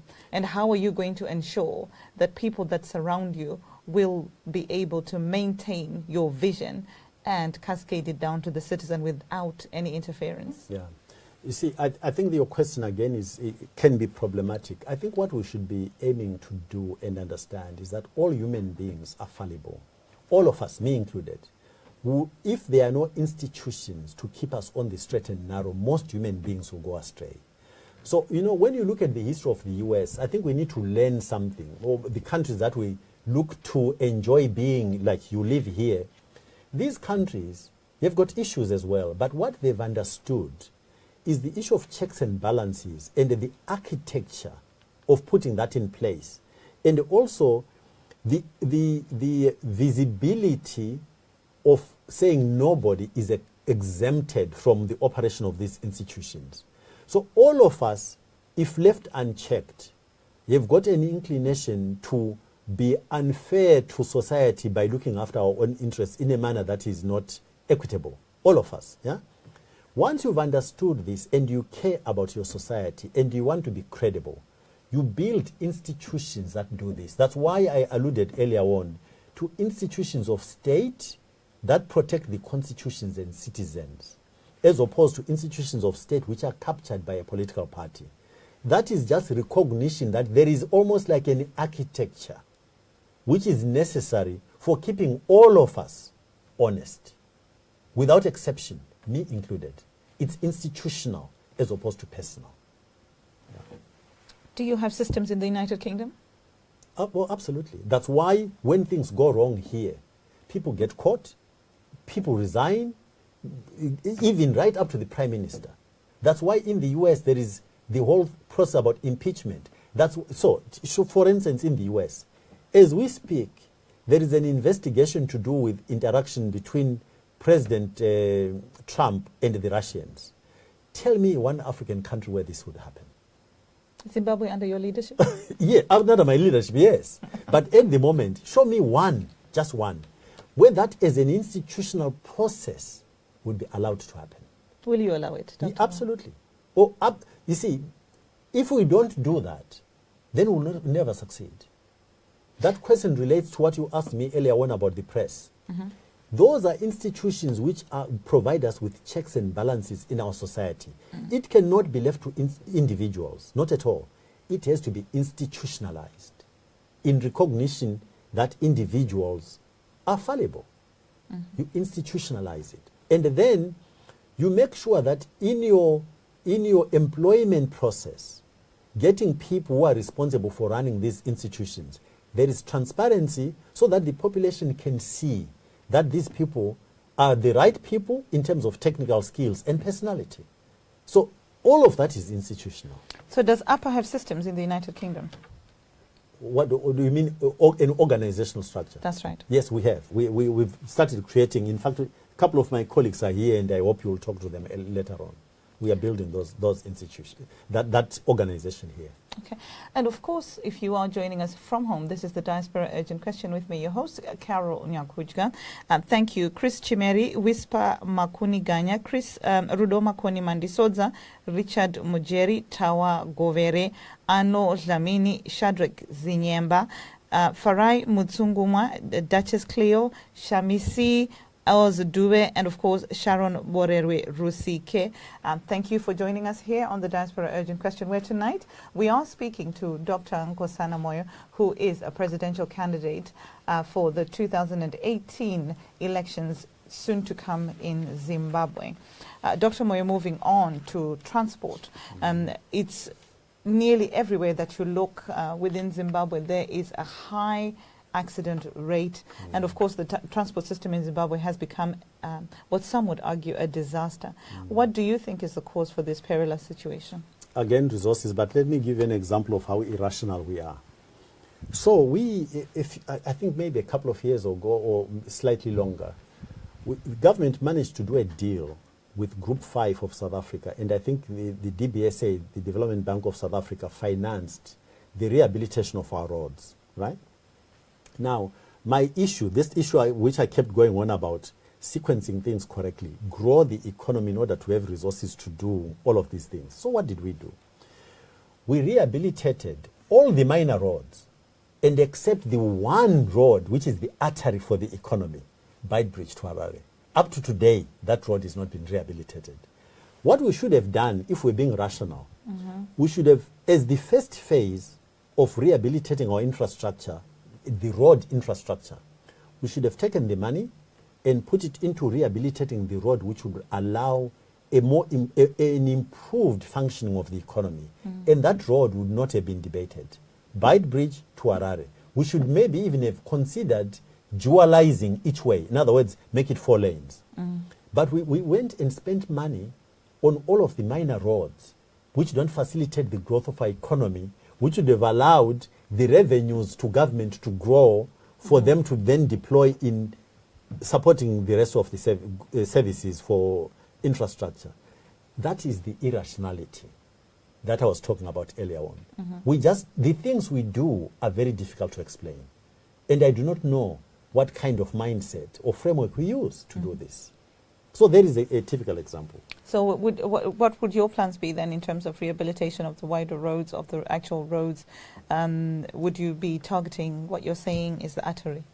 Is that what your proposal would be? Our economy is supported by that road.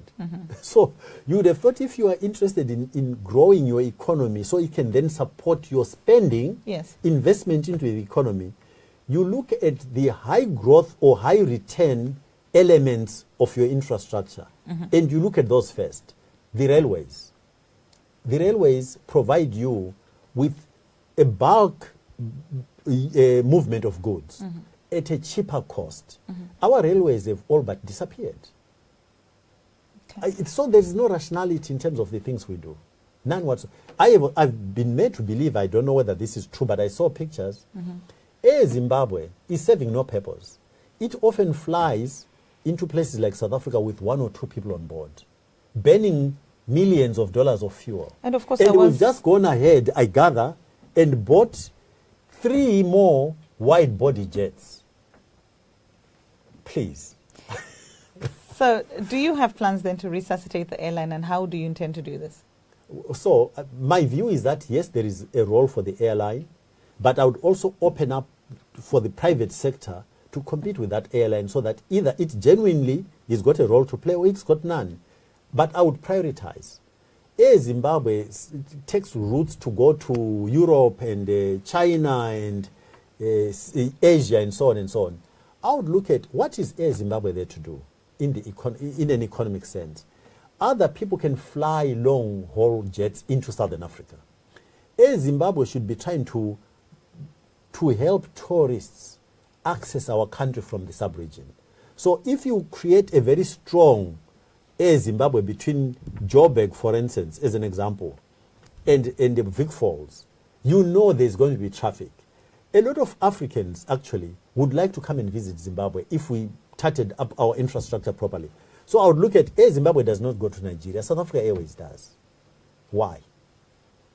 So when you look at the way we decide or now we deploy assets which are meant to be investable assets, which should give us a return into our economy, we put them in places which don't make sense. So you're suggesting that the lucrative routes are maybe unlike the Zimbabwe to London route would be more sort of the intercontinental? I can guarantee you that given the state of our airline, people are going to fly into Joburg and then come up using South Africa Airways and British Airways rather than use Air Zimbabwe. It will take a long time for Air Zimbabwe to regain confidence in the traveling public. We have to earn our credibility again, and it will be a long haul. Again, in terms of prioritizing and sequencing, I would start with feeder routes within Southern Africa, make sure that we operate sensibly, and rather than say we go to wherever these far-flung places where every consumer will say, actually, that other airline is more reliable. The president won't wake up one day and say, I want to travel, and it will be taken out of schedule. It will actually be there to take me to my destination when I planned to get there. Dr. Moyo, how will you be traveling? What do you mean, how I will be traveling? When you are elected into government, how will you be traveling to overseas countries? What will your policy be in that area? So maybe let me, rather than speculate, let me give you an example of what I did when I entered the cabinet, because I have actually practiced this. Yes. So when I got into cabinet, because I interacted with people and diplomats, I became aware that our government was taking donor money, because our country was supported by donors to a significant level, would take donor money and use it to buy first-class tickets for ministers and senior civil servants. And the diplomats from the countries which were giving us this money never traveled first class, never. On long-haul flights, they would buy business class tickets. On shorter-haul flights, they would fly economy. We, as a recipient of donated money, will take some of it and put it into buying first-class tickets. So when I met the president, when he appointed me, I said to him, I asked him this question, and about why do we buy tickets, first-class tickets and so on, and his answer was, but everybody wants to do this. And I said, Mr. President, with all due respect, I will never take government money and use it to buy a first-class ticket. And I said to him, I will use government money to travel business class when it's long-haul flights, and anything below 3 hours, I'm going to travel economy. I'm the only minister who did this. Not only did I do it at a personal level. Of course I did it. And to be fair, my whole ministry, I implemented it for my whole ministry. And at the beginning, I thought I might have a revolt on my hands, but it didn't happen. My colleagues in the ministry actually appreciated us behaving in a manner that was much more sensible than us being, literally making ourselves a laughing stock of people who give us money for economic development. We take that money and go and buy first-class tickets, when they themselves, the people who gave us money, didn't even do that. So as what rationality? As president, will you be traveling economy? I might do that if we can't afford it, yes. When I travel on my own now, that's what I do. If I can't afford it, I travel economy. So our country at the moment is broke. What will be the security implications to that? What difference does it make? You fly on the same aircraft whether you're in front or at the back. It's the same aircraft. The security is the same. So there's a chance you might sit next. No, but the security is the same. You appreciate this. Well, the security screening happens when you get on the flight, before you get on the flight, and hopefully that will be done properly, so that anybody who gets on that flight is not a risk. So it doesn't matter where you sit. Okay. And so we will come back to you in 36 years' time to ask you the same question. That's fine. Dr. Moyo, and is it right for the president's son-in-law to be managing the national airline? I don't think so. And under your steward... So let me, again, let's not just stop with answers which are one sentence, one-word answers. So if you were the chief executive of Air Zimbabwe, and the president's son-in-law was serving under you, and he was not performing, do you think you'd really have the capacity to performance manage him? Would you? Under your leadership, would hope that would be the case. We are talking about the current situation. Would you? Well, I don't live in Zimbabwe, Dr. No. We are talking about how to construct an administration. The answer, I think you know, you wouldn't. So why create an organization where you are working against yourself in terms of how the system should perform? It doesn't make sense. Nobody can explain it or even excuse it. I would not be.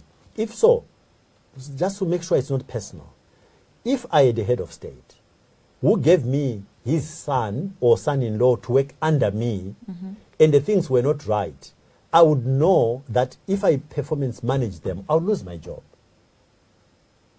So you wouldn't? So it's not a structure that makes sense. You shouldn't do that. You shouldn't do it. And under your stewardship, are we going to see the National Railways of Zimbabwe back in business, and how are you going to do this? What do you mean by how? Make sure that it's rehabilitated. The National Railways is much... Absolutely. So there is a number of, there's a number of elements to your answer. Firstly, you'll notice that the National Railways of Zimbabwe were actually headquartered in Bulawayo. And that geography was not just like, it doesn't matter where we can put it anywhere we like. When you look at the position of Bulawayo relative to the other countries, our neighboring countries, that is the place in terms of geometry that made the most sense to put the headquarters of the National Railways. So the workshops, the major part of the workshop system were in Bulawayo. So from a job creation point of view, from a growing economy, movement of goods, I've already mentioned the efficiency and cost effectiveness of the rail compared to road transportation. So if you're going to grow the Zimbabwean economy, you cannot not rehabilitate the railway system. But the way I would do it would be to convince my neighboring countries for us to do what we've done with power. You know, the region is developed a power pool. I think a rail system which moves goods between countries by definition should be planned in conjunction with your neighbors to make sure that the way it operates makes sense within a bigger economy, an integrated economy of the countries and your neighbors. That's the way I would go about it. So you're looking at obviously being able to allow for the rail system to go outside of Zimbabwe into neighboring countries as well. But absolutely. I mean, we rely on moving goods, and at the moment, by road, unfortunately, especially between South Africa but Zimbabwe also is positioned to move goods even from the north of us, DRC, Zambia. We need a functioning railway system to do that efficiently. So I would make sure that there is a planning process which takes into account what is going on within the neighborhood, because it's an opportunity for us to be able to be a transit system as well for goods coming in from other countries going to the ports. And of course, if you are watching us from home, tonight we are privileged to have Dr. Nkosana Moyo, who is a presidential candidate for Zimbabwe 2018 elections. Thank you, Lord Mo Karanda, Lily Funk, Saibo Gracia, Annette Bongiwe, Victor Chimutu, and of course Belinda Magejo, Chofamba Sitole, and Premier Ngumalo for actually joining us tonight. Of course, Blessing Mwale as well. Thank you for joining us here on the Diaspora Urgent Question with me, your host, Carol Nyakujga, where tonight we are speaking to Dr. Nkosana Moyo, who is a presidential candidate for Zimbabwe 2018 elections. And Dr. Moyo, moving on to agriculture, what is your view about the land reform program and how are you going to carry it forward? Similar kind of question to the issue of indigenization. I don't think there is anybody in Zimbabwe, and the international community actually would dispute that land in Zimbabwe needed to be redistributed. I mean, I was in government at the time. The World Bank, the white farmers, all agreed. It's just the manner in which we did it. Again, Zimbabwe has got a lot of very good agricultural colleges, for instance, just, you know, to show you some of our irrational behaviors. In the redistribution of land, if we wanted to maintain productivity of that land, there are a number of things we would have done differently. Firstly, we would have prioritized black Zimbabweans who had agricultural training to get access to that land because we would know they can use it. So the issue of productivity would not have been compromised. The other thing we would have done, to the extent that we needed to accelerate the program maybe, even to people who had not necessarily attended agricultural colleges, would have made sure that the extension services, which used to be very good in Zimbabwe, were in place to support the newly placed farmers, so that again productivity would be maintained. All of these things we didn't do. So principle, correct. Implementation, not correct. So just again to clarify, redistribution had to be done. The way it was done and the support systems for the new occupants of this farm or these farms not put in place. Dr. Moyo, do you own a farm in Zimbabwe? No, I don't. And of course, some officials in government have multiple farms, each including, obviously, the President, Robert Mugabe. Are you going to be taking these farms away from them? You know, there are a number of, let me put it this way. I think there are a number of things we need to do. Firstly, we need to address the issue of how do we make the people who sit on a national asset, make it productive. So I think that we need to look at the issue of title.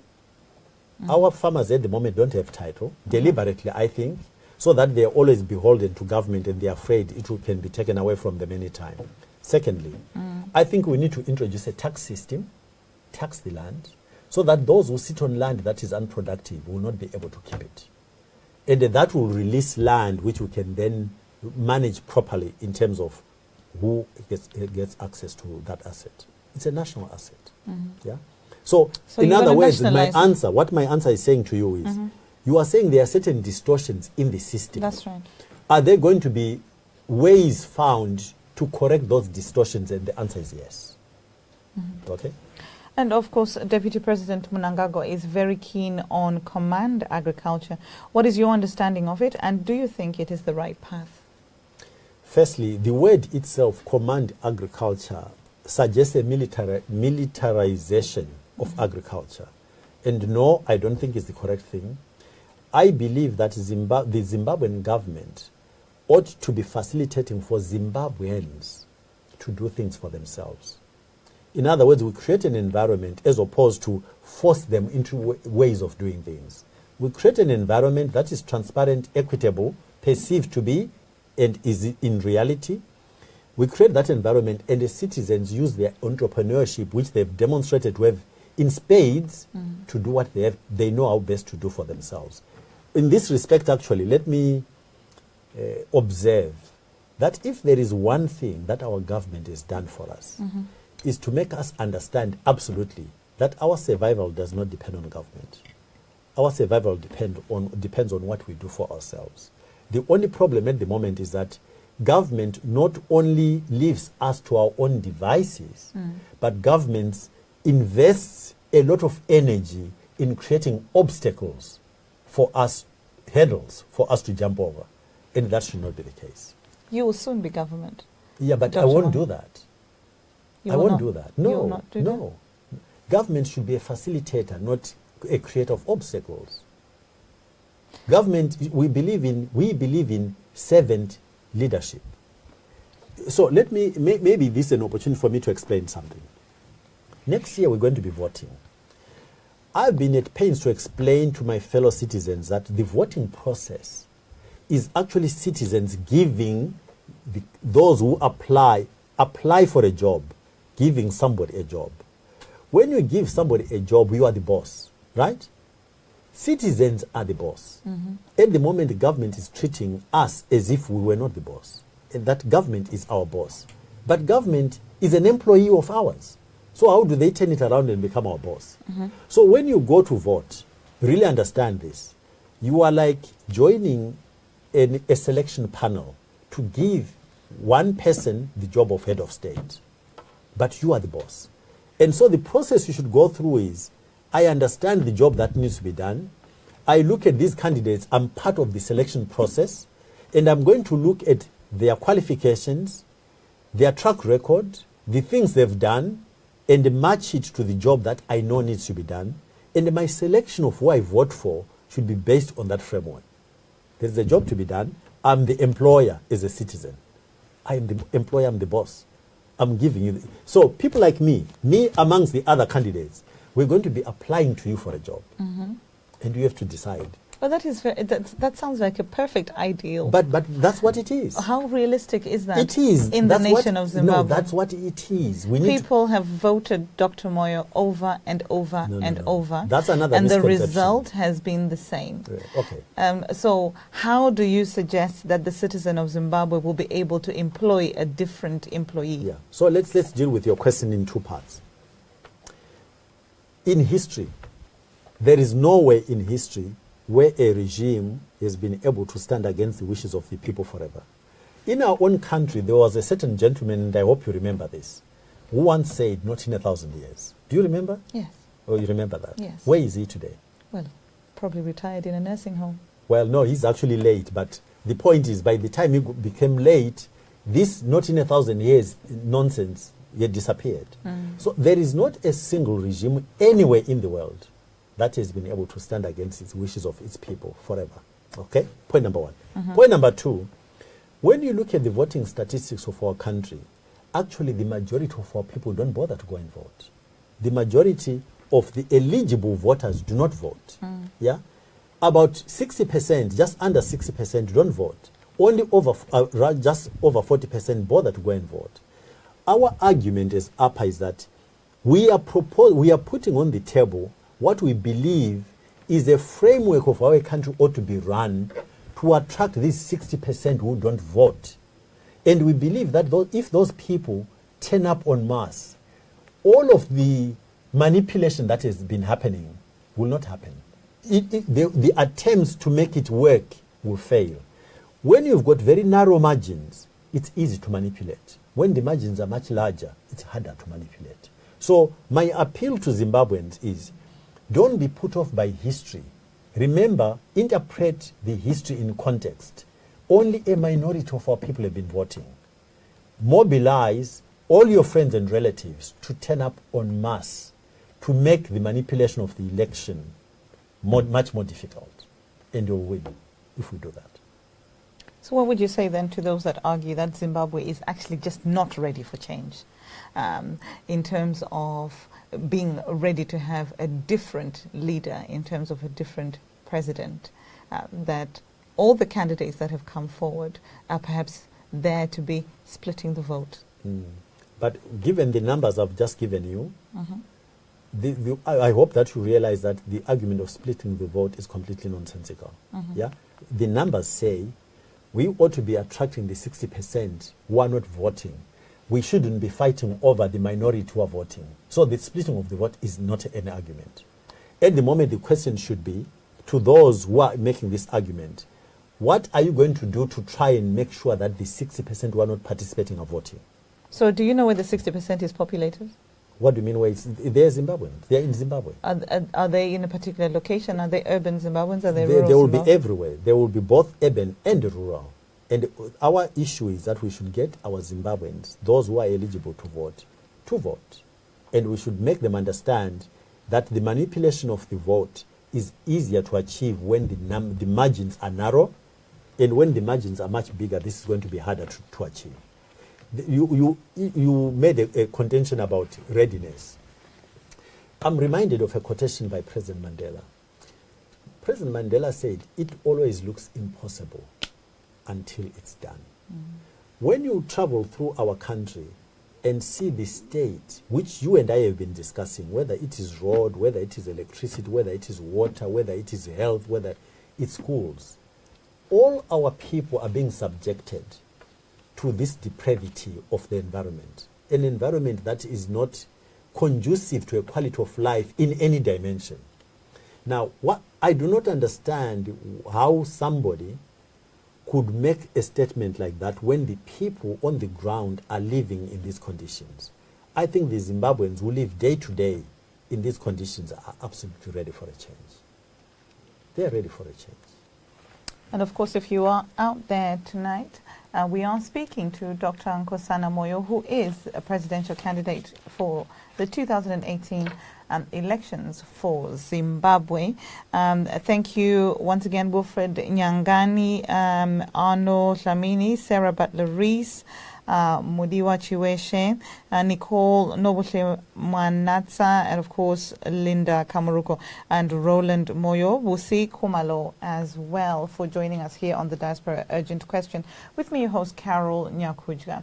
And of course, Dr. Moyo did mention that right here in the United Kingdom, and of course if you're watching us from South Africa, from Singapore, from Tokyo, from the United States, from wherever in the diaspora that you are, Dr. Moyo, we will be asking you whether there are systems in those particular countries in place to be able to support the election. And of course, here in the United Kingdom, you do have those systems, as you alluded earlier on. And we will shortly be meeting the team that you have right here in the United Kingdom and get an opportunity to be able to speak with them. So as your team is getting ready to come, we then want to be asking you, Dr. Moyo, around your foreign policy. And of course, then I will be asking your team to join us on the panel. And as your team is coming on, we will discuss your foreign policy. And I'll be asking you to join me again right after this break.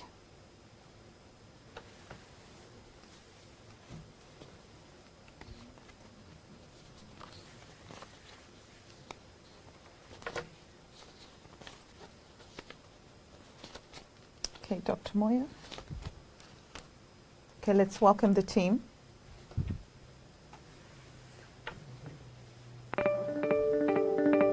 Zimbo Live TV goes global. What does it mean to be global? It means we have presenters and teams all over the world. It means building connections all around the globe. It means we are a global platform of ideas and communication. The next generation TV network is here. We are Zimbo Live TV. We go there. Zimbo Live TV, taking TV to the people.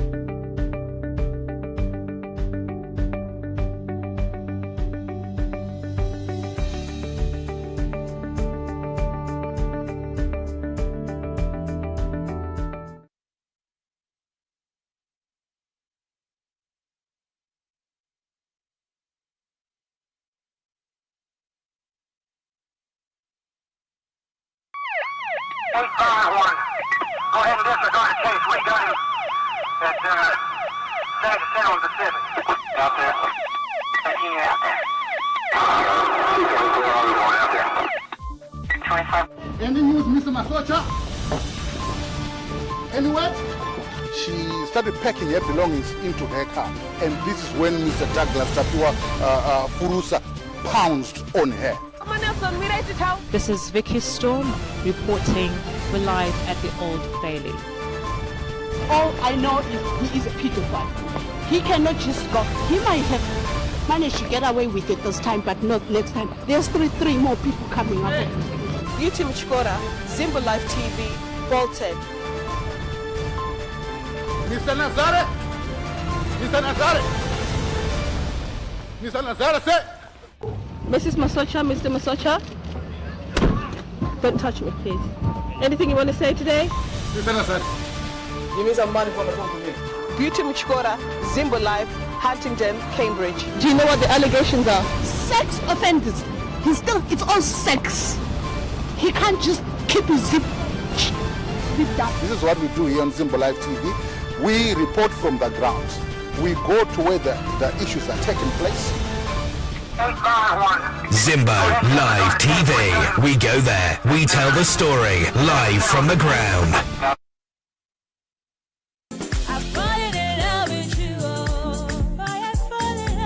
I've made up my mind for you. No matter the way that I deal with you.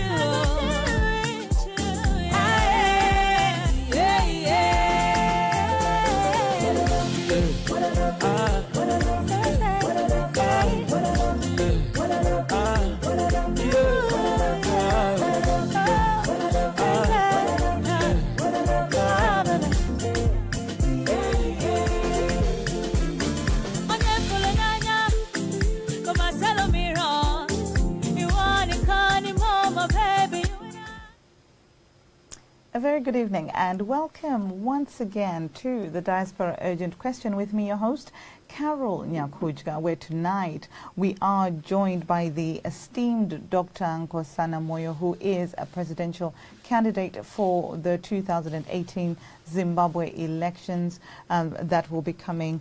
And so we have been speaking to Dr. Moyo on different aspects and different facets with regards to his campaign. And of course, Dr. Moyo is the founder of APA.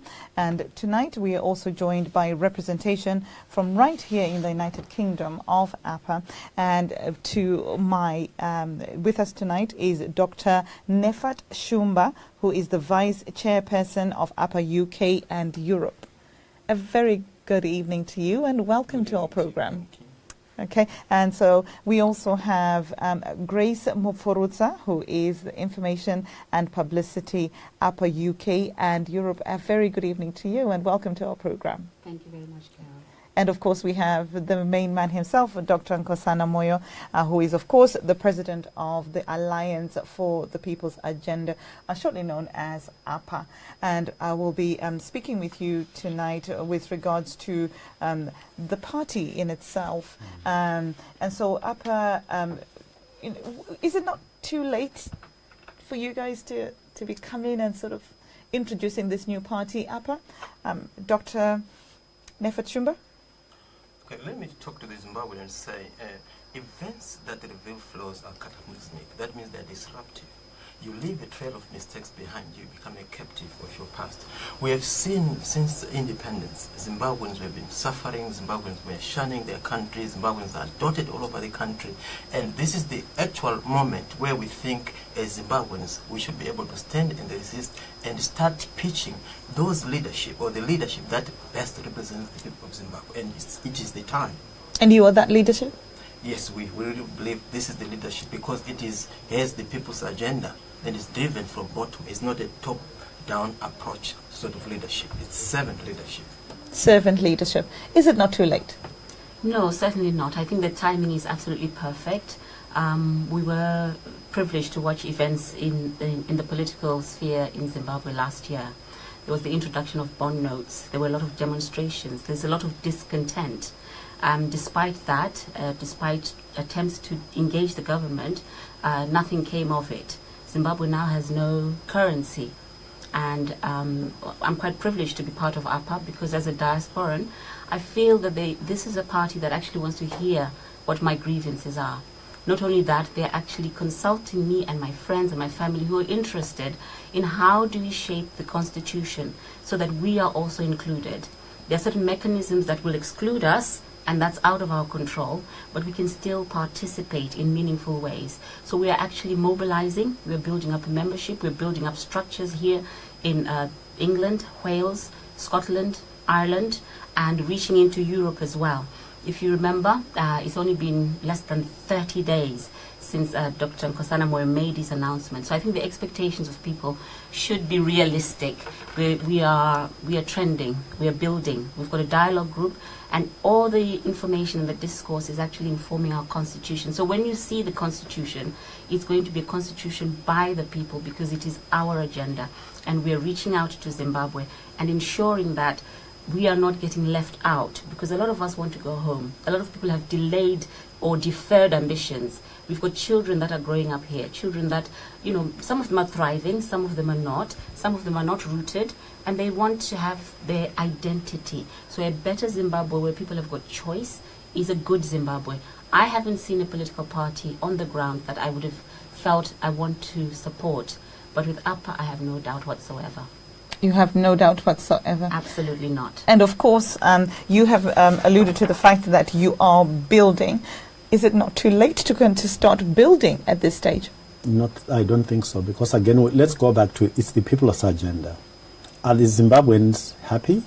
They are not. How much time do they need to assess what is on offer by different political formations? We've seen elections here being held in literally weeks. The last election that was held in the UK, how much time was given for that election? A couple of months? 6 weeks. 6 weeks? Mm-hmm. So it cannot be too late. It's not. Because the condition with which Zimbabweans are living is a non-condition. Their ability to assess President Mugabe's candidacy, MDC, Mr. Morgan Tsvangirai's candidacy, my candidacy, how long do they need? I think the time is plenty. A lot of time is there. And in terms of reaching out to the people, because often when this question is, it's almost like code for, are you going to reach the people in the time left? Again, the answer is absolutely, because when I leave these studios of yours, I expect you to pick up the phone and talk to your friends and relatives back home, who you send money to and support, and engage them in a conversation. There is nobody in Zimbabwe that I know of who hasn't got a Kumusha or a Kai. Therefore, actually, the coverage, once the ripple effect starts happening, will take a couple of months, no longer than that. And of course, Tembi Mbega is saying it's never too late to make a change. Okay, and so I guess to also ask you then, in relation to that, what is your actual party manifesto? So, of course, you're now suggesting that it is not too late, but what is your party manifesto? And let's start with you, Dr. Moyo. Yeah, the manifesto is in preparation. We're going to announce it publicly. Our expectation is within about 4 weeks we'll be ready. So we're putting all the final bits together. Okay, and how will people, say, here in the UK be able to access that? Over to you, Dr. Shumba.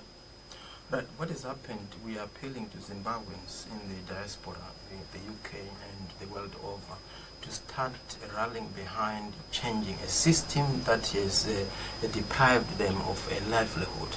So that livelihood, for it to change, it starts with you as an individual. I would say there's nothing that is permanent, but change is permanent. And for that change to happen, there are some sponsoring mechanisms that we see in the country that actually says it's overdue. There are no roads in Zimbabwe. When I last went, there were pitted roads in the center of Harare. And yet alone, the people are dying in hospitals, the people are going into banks and they can't even get the cash. So if you look at it, it is time. So the situation back home is actually a campaign trail itself, in the sense that everybody, the systems that they're living in has failed, the leadership has failed, and there's not going to be a better tomorrow unless you and me change and start speaking about substance and not talking about hero-worshipping leaders. The leaders, I want to believe any form of leadership should be with and for the people. And this is an opportunity that you have, you and I, to align with a party which is upper, which means alliance of people's agenda, which means it takes ownership of your individual decision as a person. It's time that you ask yourself, what is the Zimbabwe you want to look like? I want a greater Zimbabwe. I want a Zimbabwe that is with justice. I want a Zimbabwe that actually pronounces and dignifies human beings as people. We are there to be served. It's not the other way around. Okay. We don't serve a government. We don't serve leaders. And no leadership is welcomed. So it's time to change, and this is the time. Well, of course, you're hearing it from upper representation, Dr. Shumba, and he's saying it is time to change, and this is the time. And of course, upper are here to throw their hats and suggest that they are in the race and in it to win it. Over to you then, Grace Mupfurutsa. How will people actually access the manifesto? I think that's been explained by Dr. Moyo. It is still in preparation. What we have said on social media is that everybody is welcome to APA.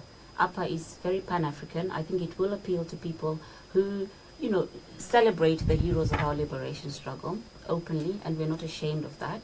People who want to see Zimbabwe thriving in the African region and in the international region. I hope as we progress that we shall actually be a beacon to you know, the diaspora from the slave trade and also other events historically, that they will feel that they can find a home with us. In terms of what we are doing right now, we've got structures that are setting up with working parties.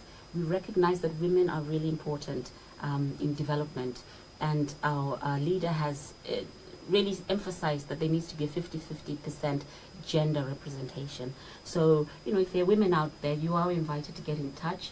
You can go to our social media platform on Facebook. If you want to come to myself, to my page, I've been, you know, enlisting people in. We've got a UK platform on Facebook. We've got a Scotland platform on Facebook. If you're in North America, we started there, and in Canada. And, you know, we are expanding and growing. And we recognize that it is us. The solution is in the problem, and we want to do it for ourselves, not have external forces come and do that for us. So in terms of the manifesto, it will be available, and those who've shown a commitment and an interest in the vision will be privy to that.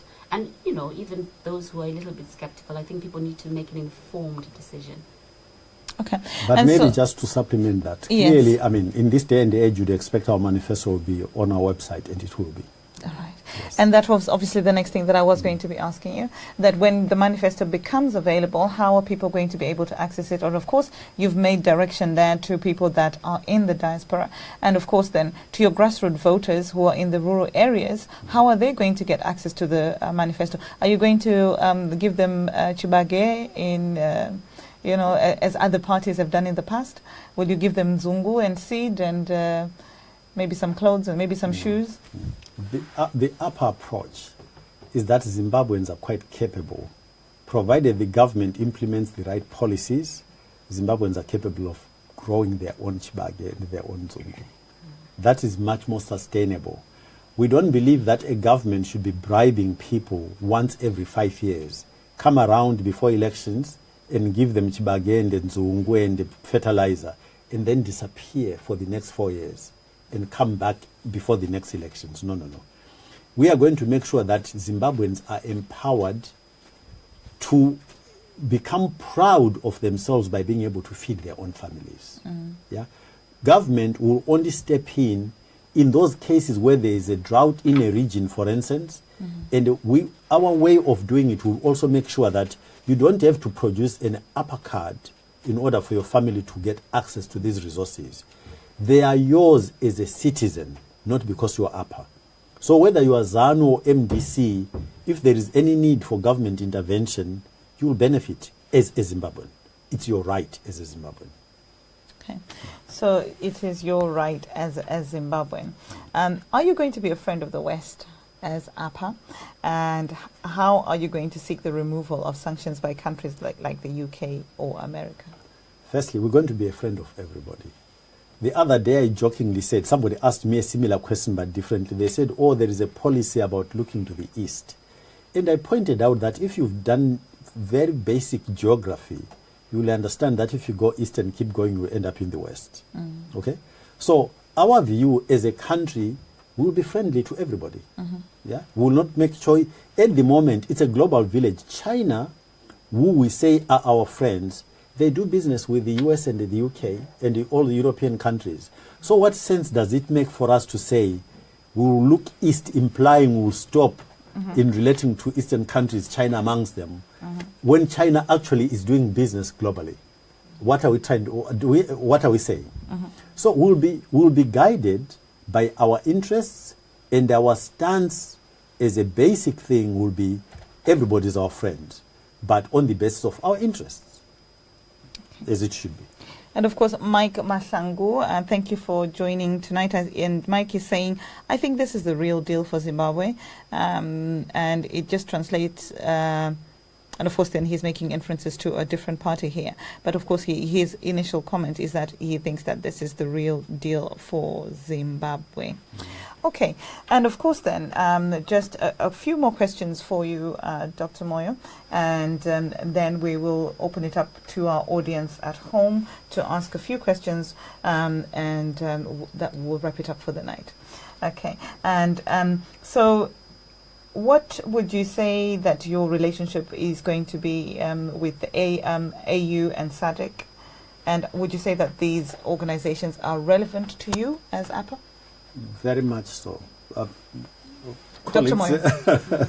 Very much so. You see, when our continent, when we were fighting for independence, we've got a precedent. We fought as a continent, and we demonstrated that Pan-Africanism and solidarity really count. In other words, numbers are important. And when we talk Africa, incidentally, today, we talk about Africa as a geography. And we compare it to China and India. And yeah, the populations are sort of commensurate. But what we fail to do is to make the AU really count in the sense of creating an African economy of scale to be able to be competitive globally. It is really, really important for us to begin to make sure that we remove blockages against trade amongst ourselves. Mobility of capital, mobility of people, mobility of goods within the African continent in order for us to build the scale that we need, like I said, to become globally competitive. In fact, it becomes like a huge domestic market, which is a very good trampoline for us to then move out of that and compete globally. So we'll pay a lot of attention to participating and strengthening all of these institutions that are within the African continent. Absolutely. Of course, tonight we have had the pleasure of having Dr. Nkosana Moyo, who is a presidential candidate for 2018 elections, along with Grace Mupfurutsa, Information and Publicity for Upper UK and Europe, and Dr. Nkosana Shumba, who is the Vice Chairperson for Upper UK and Europe. And so, where do you meet here in the United Kingdom? We are, to be honest, this is a virtual world where we can even make a conference call in Canada, in South Africa, anywhere, because the world is actually shrunk in terms of how you can stage any meetings or communication. They could have Skype meetings, we could have even WhatsApp itself is actually something that we are using as a means of communicating and keeping on interacting and actually discussing the issues that matter in terms of making Zimbabwe great again.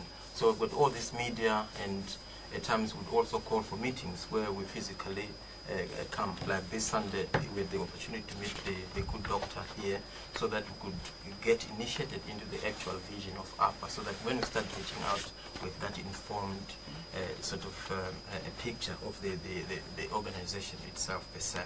So you've had your meeting already? Yes, this is one reason why Dr. Nkosana Moyo had to come to the UK, so that we would meet the UK team and then inculcate educators, trainers, and then at least we speak from an informed position, from his own stance. And if somebody wanted to contact you, what is the best way for them to contact you? I think at the moment what we are working on is setting up the website, and so that will be available. For now, people can visit our Facebook pages, as I've said. It is APA Zimbabwe UK if you are in the United Kingdom. So you can come there, drop in a message, and then we'll put you into the discussion forums. We are going to have our own provinces across the United Kingdom, Ireland, and also in Europe. And I think the patience needs to be exercised because we are still in the formation stage. So we've received our mandate, as Dr. Shumba has said, and the organization still continues. But we will be the point of contact. People shouldn't shy away from contacting us, even on Facebook. I'm a little bit reluctant to give out phone numbers at this point because we are still setting those systems up, and perhaps at a later time you'll invite us back and we'll have all of that furnished and ready to share. And of course, at the moment, if you do want to be contacting APA in the UK, it is obviously about going to their Facebook page, which is APA Zimbabwe UK, where information will be updated to you in due course. And with regards to sort of your involvement in humanitarian work and third sector work, is that something that you would be encouraging in the new Zimbabwe, Dr. Moyo? Absolutely. I think any opportunity to make a difference to the quality of life of Zimbabweans must be welcomed and encouraged. Okay, Dr. Moyo, we have had the pleasure of having you on the program tonight. I think we'll just open it up to maybe one or two callers to ask a few questions. Appreciate it has been a very long interview, and thank you so much for your patience. And so if you're at home, our telephone lines will shortly be opening for you to be ringing in and ask your question to Dr. Moyo. We are on 0208 123 3648. Once again, 0208 123 3648. Give us a call and get your opportunity to be asking your question to Dr. Nkosana Moyo, who of course is running for president in 2018 in the nation of Zimbabwe. Do give us a call, 0208 123 3648. And hello, good evening, and welcome to the Diaspora Urgent Question. Who am I speaking to, please?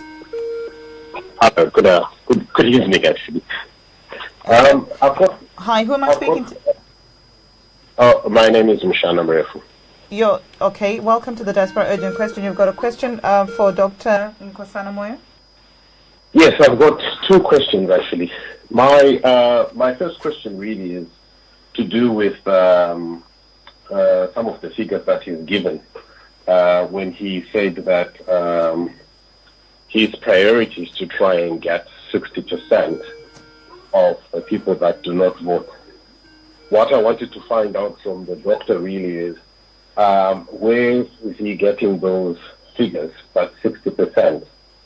And the second question is to do with, the fact that we have a lot of leaders who are candidates for the presidential elections, and they seem to give generic answers about how they are actually going to resolve the problems that we are currently facing in Zimbabwe.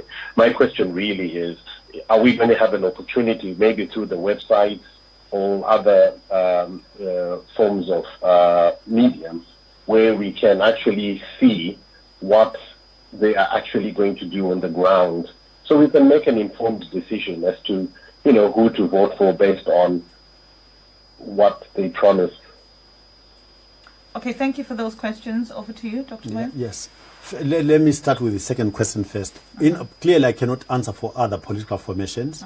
We absolutely will put as much information in our manifesto as possible in terms of our policies and the three pillars that I mentioned earlier on: unity, consolidation of democracy, and the economy. So the information on our approach to those things will be made available so that the population at large can understand what we're proposing, what we're putting on top of the table, what we're asking the citizenry to make their decision based on in terms of what we're proposing. What we're not going to do is simply to stop at saying, get ZANU out of power. We want people to be clear that on the evidence available, everybody, I think, is clear that ZANU has failed. But that the decision has to be made on what are you proposing to do post getting rid of ZANU. And that's what we're going to set out to do. He's asked, the second question was, where am I getting my numbers? Purely analyzing the last 3 elections in Zimbabwe. They give you numbers, as I said, between 40 and 43% of eligible voters have turned up to vote. And between 57 and 60% of eligible voters have stayed away. They've not voted. So these are numbers that are available from analyzing the actual turnouts. Okay. Well, I'm not going to argue about those numbers, Dr. Moyo, but all I can say is if you look at the report that was released by ZAC for 2013, it clearly gives different numbers. That's why I was querying it. So I can appreciate you do not have the time and the data to, for us to go through. But if you were to then look at the harmonized elections report, which was released on the 6th of January 2013, you will find that the numbers you've just quoted are not consistent with that. Thank you. Thank you very much for that contribution, caller. And of course, if you do want to be speaking to Dr. Moyo, it's 0208 123 3648. And we do have another caller on the line. Welcome to the Diaspora Urgent Question. Who am I speaking to, please? Are you speaking to Temba Moyo? Welcome, Temba. Have you got a question for Dr. Moyo? Yes, I do have a question for Dr. Moyo. Are you not a relation, Temba? Hello? You're not a relative, are you? No, I'm not a relative of Dr. Moyo. Dr. Moyo, I've got a question here. I do really appreciate you having this interview, and you sound to be someone who is credible, but I do have a question for you. One or two. First question is, when did you think of putting your name forward as a presidential candidate? When did I think? When did I decide? As you know, I announced that I decided to stand on the 29th of last month. That's the exact date when I decided. Prior to that, maybe for about 3 months or thereabouts, I'd been considering, the reason why I'd been considering seriously whether I should or should not is, as you know, in the media, Zimbabweans have been asking, not just me, they've been asking other people to say, what we've got is not working. We're looking for people who are proven managers, who've got a track record of management, to consider throwing their hat in the ring to see whether they can help our country recover. So I would say, yeah, that's the kind of period we're talking about, 3 months prior to the 29th of last month. 29th of June. So the second question is, you being a person that has been in ZANU-PF has been in power for 37 years, and you just started registering now to be a presidential candidate. Why did you wait until the 11th hour? So the first part of your question is factually incorrect. I've never been a member of ZANU-PF. I served in a ZANU-PF government as a non-party member. So I've never been part of ZANU-PF. Okay. Yeah. Oh, you've answered that. So why did you leave it to the 11th hour? Well, one has to decide. If I decided 2 years ago, you'd have said, why then? Why didn't you decide when you were still 50? So I do not know what the answer to a question like that is. I decided when I did. And okay. For us, it's not 11th hour because we've already explained that we don't believe that it is the 11th hour for the decision that needs to be made. Yeah. There is still enough time for that decision to be made by the citizens. Thank you. Okay, thank you. Thank you so much, caller, for ringing into the Diaspora Urgent Question. And of course, we just have just about enough time to pick up 1 or 2 more calls. And the number is 0208 123 3648. Again, 0208 123 3648. And welcome to the Diaspora Urgent Question. Who am I speaking to, please? Hello, Murugutaura na Roger Mzaninamo. Roger Mzaninamo, makadini mune mvunzo ere kuna Dr. Moyo. Hongu ndine mbunzo. Mbunzo wangu mudiki-diki. Hokuti Zimbabwe has been let down ni vanhu vakafunda. Vanozviti madokta, maprofesa. Ndo vakazara mumapati ese. Apa tichaona sei kuti izvo ichabudirira pakuuya futi vanhu vakafunda chete. Because nyika yedu vanhu vakafunda ndevauraya nyika. Ndomubvunzo wangu. Thank you. Okay, so Roger Mzanena, tinotenda mubvunzo wenyu. Vanhu vakafunda hazvirevi kuti vanogona vese. Vamwe vakafunda asi havagone mabasa acho. Ndosaka ndati inini iye zvino munofana kutarisa kuti vanhu vari kutsvaga basa rokuva president ndivanani. Monyatsotarisa kumashure kuti zvavakamboita ndezvipi, kuti munyatsoziva kuti vanogona here kuzoita basa iri kana kuti kwete. Munofana kutarisa zviito zvavo nokwavakashanda nemalevels avakashanda nawo kumacompanies kana kune dzimwe nyika. It is only that history ichakubatsirai kuti munyatsoti uyu pamwe angarigona basa iri. Ndo zvatinoita kana tichipinza vanhu kumabasa chero kumakambani. Tinotarisa inonzi CV, totarisa inonzi track record, tocompare zvinhu izvozvo nebasa rinofana kuitwa. And we try to make the best match possible. Same process yatinofana kuita iye zvino pasarudzo riri kuuya next year. Ndizvo here Roger.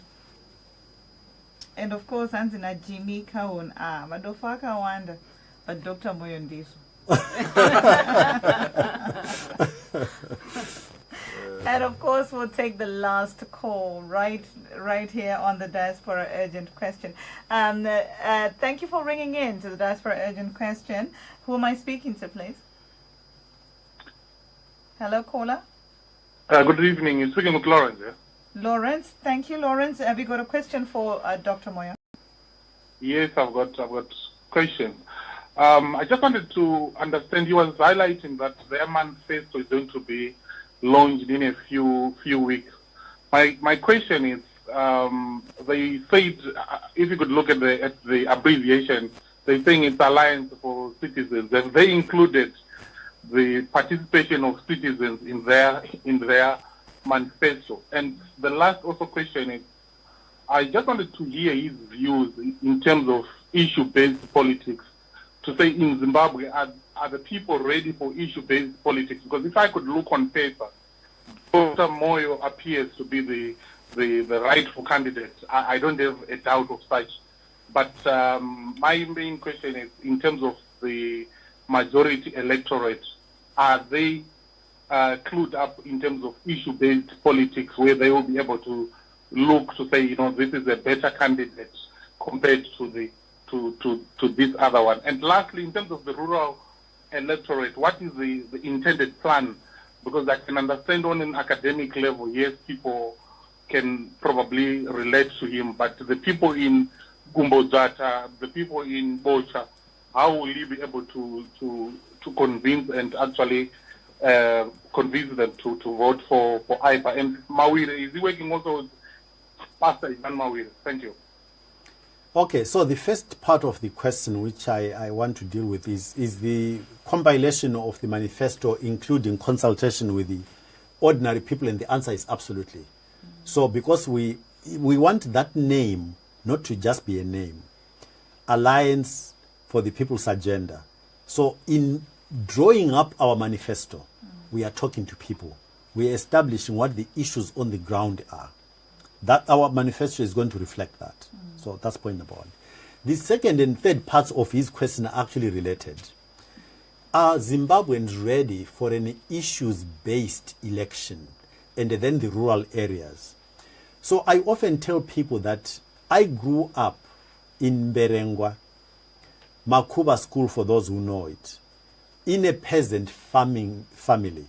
I used to go every day before going to school during the agricultural season, would go first Kumunda and work in the field, and then to Geza Paruare, and then go to school. Okay? So what I'm trying to illustrate firstly is that my parents, who could hardly write, understood the value of education. And although we did all of this, we were doing all of that work in the fields as an investment for them to put their kids through school. Right? I came from a rural area. I'm where I am today, but my roots are still in the rural areas. I understand exactly what goes on there. Those parents who were prepared to do all of this, for anybody to convince me that they can't process issues, I would argue is not consistent with what they did. So our parents, and I'm not an exception, by the way, people of my generation, if you ask them, many will give you exactly the same story. That's where we came from. That's who we are, supported by parents who, on the face of it and on paper, somebody might be tempted to think they don't understand. They're emotional. Their decisions are not issues-based. Their decisions to send us to school were absolutely issues-based.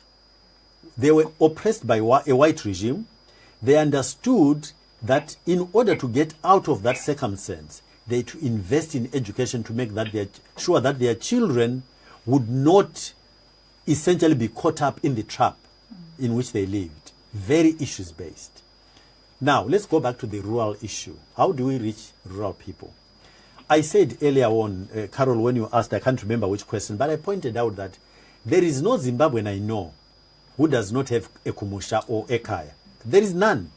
So my attitude is therefore that as we have this conversation with people who've got access to the modern tools of communication, we are actually talking to Zimbabweans in the rural areas. By extension, the people in the rural areas are supported by their children, men and women, boys and girls who've left the country, the so-called diaspora. The connection between the diaspora or the people in urban areas and the rural folk is still very real. So you can't separate them. We are talking to the one, we're automatically talking to the other. And the other thing I would like to stress as an upper approach is that this initiative of improving our country to deliver a peaceful, prosperous, respected nation is not a Nkosana Moyo project. It's a Zimbabwean people project. All of us. So we use our own channels that we can through which we can access our friends and family, no matter where they reside in the country, to deliver on this agenda. And of course, if you've been listening, there's your answer. We're from. Oh, you're still. Yeah, Hello. I did understand the answer, but I'm still not, convinced in terms of the approach for the rural people. Because if he's saying we need to, everyone is having, a Kumusha, then we need to be infiltrating information. Does he also probably not think that going there probably physically will also make a difference? Because, there are certain people, because I think the assumption which he's making is that everyone is having someone who is, in the urban areas or in the diaspora. What if it's not the case, whereby there are also other people who are, who are only living in the rural areas? What is the intended plan in terms of that? Because if you could look at that electorate. I think it's quite very, very key and very important to reach to people. My apologies, my omission on this. Clearly, me and my colleagues will travel into the rural areas. But the reason why I emphasize the fact that this is not an APA or Nkosana Moyo project, but a Zimbabweans project, is because I want Zimbabweans to really understand Nkosana Moyo cannot change Zimbabwe on his own. It's not possible. So unless we convince our fellow citizens that it is time for all of us to take this personally and take it and communicate the message to our friends and family, then we failed. Only when we take it personally, all of us, and say, this is my project, are we going to succeed. That's what I want to stress. Can I come in and add? And Kola, one of the things that we should be mindful of is that rural penetration has notoriously been difficult for all political parties. So we don't want to take an approach that puts them at risk, because, we know what happened in 2013, and we do not believe that it's appropriate to endanger our relatives. So we have a mobilization team, and they are working flat out to look at the most strategic ways that we in diaspora can work in order to pass on the message, to let them know that there's someone called Dr. Nkosana Moyo who's leading a political party called APA, and then they can make an informed decision. Our role is not to force our kith and kin to vote APA, but we want to demonstrate that a democratic process is possible with people with the right attitude speaking about the issues. I do. Thank you so much, Kola. Thank you very much. And of course, Tembi Becker is saying a real president knows how to apologize. Apologies accepted, Mr. President. That's from Tembi Becker. And so, any final words from you, Dr. Dr Shumba? I want to say and appeal to Zimbabweans. We have come a long way, and now we are up the hill, and the ascension should be much easier if we start reflecting and thinking logically beyond how we want to process the country into a better Zimbabwe. Because I really feel Zimbabwe has got so much potential to actually regain its status as the bread basket of the region. We've got the infrastructure, we've got the endowments, we've got the people, and all we need to do is to start thinking, what can I do as an individual, and how can I make that process possible? And that process is only possible through APA and APA, hence Alliance for People's Agenda. That process is only possible through APA and APA, Alliance for People's Agenda. There you have it. And so there are those that would be wondering, I suppose, having watched you and spent some time with you this evening, Dr. Moyo, and maybe feeling that they would like to be a part of. Can I intervene and ask you to ask the lady first, please? The question that I'm asking is actually directed at you. No, you can reserve it, then I'll answer it after you've given it. Absolutely. I will be coming to the esteemed Grace Mupfurutsa, who is obviously your information and publicity lead here in the United Kingdom and Europe. And ladies and gentlemen on the panel, this is obviously directed at all three of you. Do you still have vacancies? And if there are people that are out there that are maybe have spent time with you this evening and are thinking that they would like to be a part of what you're doing and have been convinced that this is the train to be joining, how could they do that right here in the UK and obviously in Zimbabwe? Do you still have opportunity for representation? Yes, like we said, we hardly filled only 1/3 of the positions. We are still appealing to Zimbabweans on a voluntary basis. So if they need to get any information in terms of portfolios that are available from education, health, vulnerable people, and issues of projects, development, so all those vacancies are available, and you can actually go to our Facebook, show interest, and then we'll actually make a phone call. You'll make a phone call. There you have it. And over to you then, Grace Mupfurutsa. I think it's an exciting opportunity, and thank you so much to Zimbo Live TV for hosting us. What I really just wanted to say is that examine us, examine APA. We are concerned about women, we are concerned about vulnerable people, the elderly, people with disabilities, all disabilities, because the current government is failing them and they're the most vulnerable people in our society. We are prioritizing the youth because it is for them, for you, that we are doing all of this. I mean, my son is 17, he's joined APA, he'll be eligible to vote next year, and I didn't have to really work hard in getting him to join in. So, you know, exclusion is a choice, but the Zimbabwe issue is for everybody. What Dr. Shumba has said is quite right. We still have some vacancies, but our approach is not about positions. We want to come with a servant attitude. We want to serve our country. So there are working committees, so you might not hold a position or a portfolio, but your expertise and your skills and your commitment and your network is going to help us to progress the agenda for the people. And also, you know, people from other political parties, we're not hostile. We're not going to be throwing harsh words at you or insulting you. That's undemocratic. We want to discuss policy, and this is a comfortable and safe space, and I'm comfortable kind of championing that. Thank you very much, Grace, for that response. And of course, over to you, Dr. Moyo. A couple of things. Thank you very much, Carol. The first one is to just stress what Dr. Shumba mentioned, but I just want to stress this. Zimbabwe is an amazingly lucky country. As he pointed out, we've got a lot of natural resources. Just to use an example, if you take platinum, for instance, between us and South Africa, together we control 70% of the global supply of platinum. And there are a lot of other minerals where the percentages that we account for as a country are completely disproportional to the size of the country. So we are well endowed with natural resources. We've got fantastic weather which supports both tourism and agriculture, and the soils to go with it. Yeah. And then to top it all, actually, the people. Zimbabweans are amazing people in terms of their attitude to institutionalization. When our government runs credible institutions, we are very peaceful people. We are not violent people. We are very hardworking people. Our work ethic is recognized everywhere else in the world except in our own country.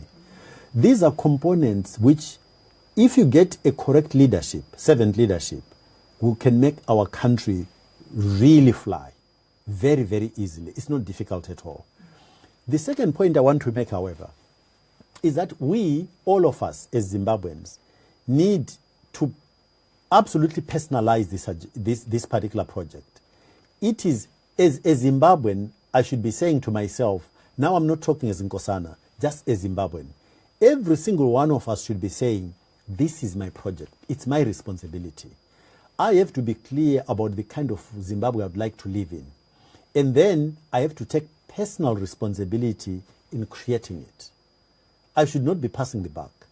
I should be saying, if that's what I envisage, I should be asking myself, what role am I going to play in making it come about? So it's our project, all of us. And when we do it that way, it is not possible for us to fail. It's completely impossible. Lastly, you kind of implied an apology when we said, of course, this interview has taken so long. On the contrary, I would like to thank you and the Zimbo Live TV for creating an opportunity for us to spend some time talking to our fellow citizens. And in fact, from this kind of experience, it's clear to me that when we get into government, we have to create a similar ongoing and regular interaction with citizens at large, so that we can interact and listen to what citizens are saying, how they are experiencing our delivery or lack of it, wherever it might be, and we can keep recalibrating where we are, their expectations, and explaining where we are headed all of the time. So thank you very much. No apologies necessary. Well, thanks for creating the opportunity. Thank you. Thank you very much for obviously accepting our invitation to be with us tonight. Any final words from you, Grace Mupfurutsa?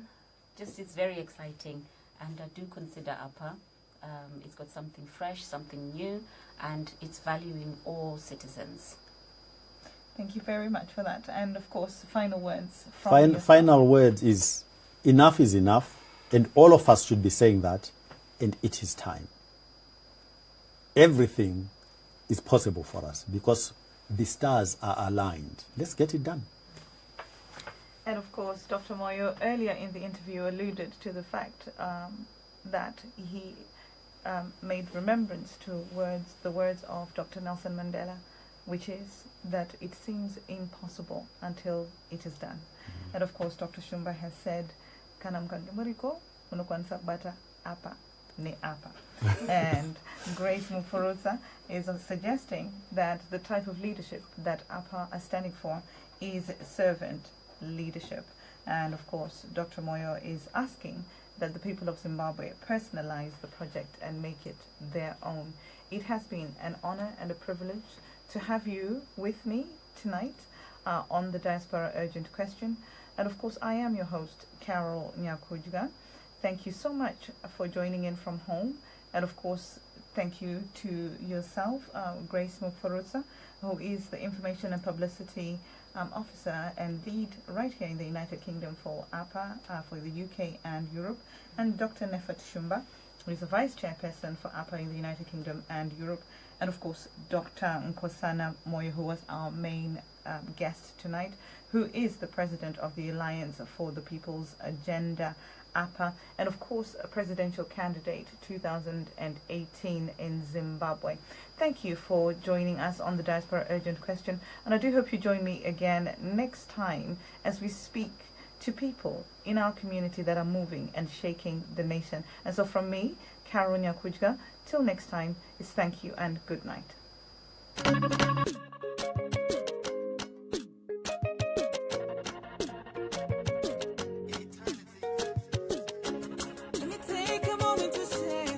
God has been good to me. He took me from the miry clay and set my feet on the rock. I am happy and I am free, sanctified to a high degree. All because I let him in my life. One day Torah, one day Isab, one day Visa, one day Simuzira, Chora, one day Isab, one day Visa, one day Simuzira.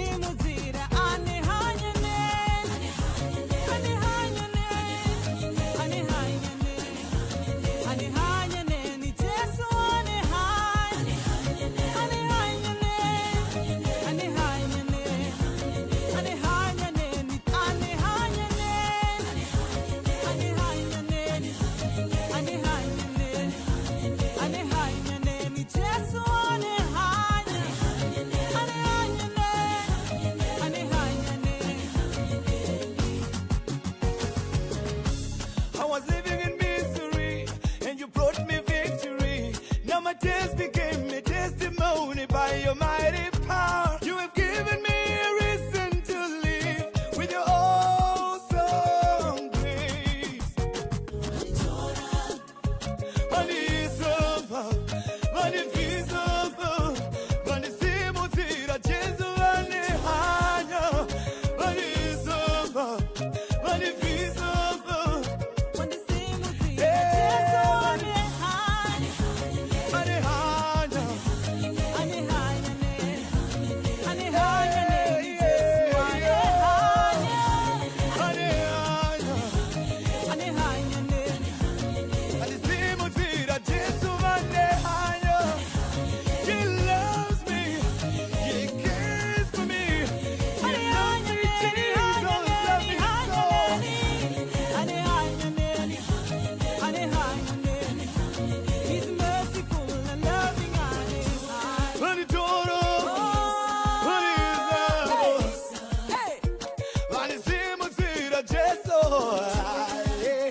Zimbo Live TV goes global.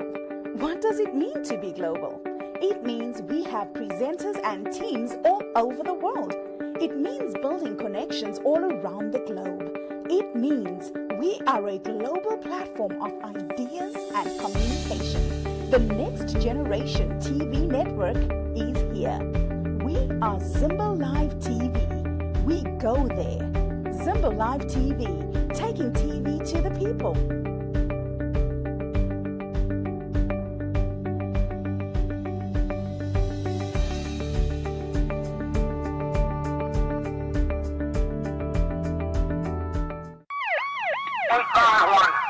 Go ahead and disregard the case. We got him at San Jacinto and Pacific. Out there. Yeah, out there. 25. Any news, Mr. Masocha? Anywhere? She started packing her belongings into her car, and this is when Mr. Douglas Tapiwa Furusa pounced on her. This is Vicky Storm reporting. We're live at the Old Bailey. All I know is he is a pedophile. He cannot just go. He might have managed to get away with it this time, but not next time. There's three more people coming up. Beauty Mchkora, Zimbo Live TV, bolted. Mr. Nazare! Mr. Nazare! Mr. Nazare, say! Mrs. Masocha, Mr. Masocha, don't touch me, please. Anything you want to say today? Mr. Nazare. Give me some money for the phone to me. Beauty Mchkora, Zimbo Live, Huntingdon, Cambridge. Do you know what the allegations are? Sex offenders. It's all sex.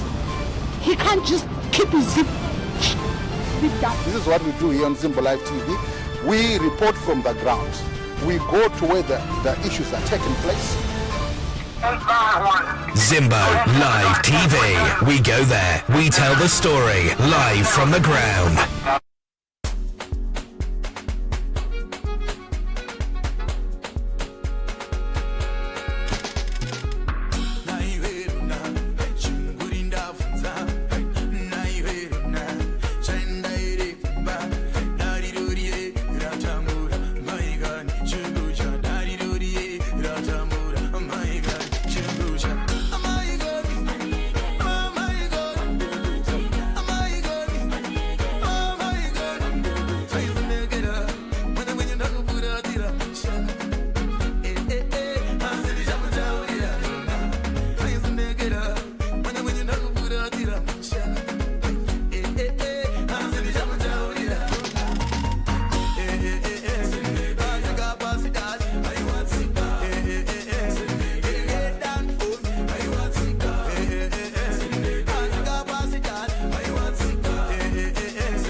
chinotanga kunge musombotia ndiana chikasira chishumba dzinosowa achekese kucheka chekese chekese kucheka ingamunotisiva chishumba dzinosowa chingoma chakanyanya chinotanga kunge musombotia ndiana chikasira chishumba dzinosowa achekese kucheka chekese chekese kucheka ingamunotisiva chishumba dzinosowa. Ability extension. Give me one from the regional. Give me the beat and the drum and the mixing. Everyone have to dance to the beat. Let your soul and your heart beating. You better show me some love, cause I really don't know. Chingo machaita hundo. Show me some love. Show me some love, cause I really don't know. Chingo machaita hundo. Everybody repeat this line. Step to the line.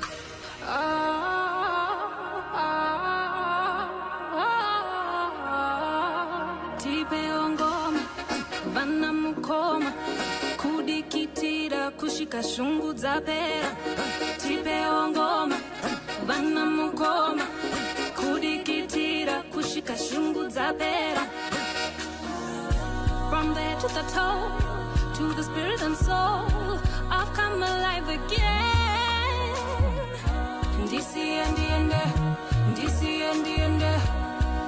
Chingoma chakanyenya chinodaka kunge msobodia Diani achikazira Chishumba dzinodzora Cheke kucheka cheke kucheka Inga munochiziwa Chishumba dzinodzora Chingoma chakanyenya chinodaka kunge msobodia Diani achikazira Chishumba dzinodzora Cheke kucheka cheke kucheka Diani achikazira Chishumba dzinodzora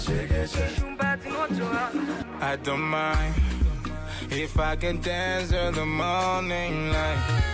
I don't mind, I don't mind if I can dance in the morning light.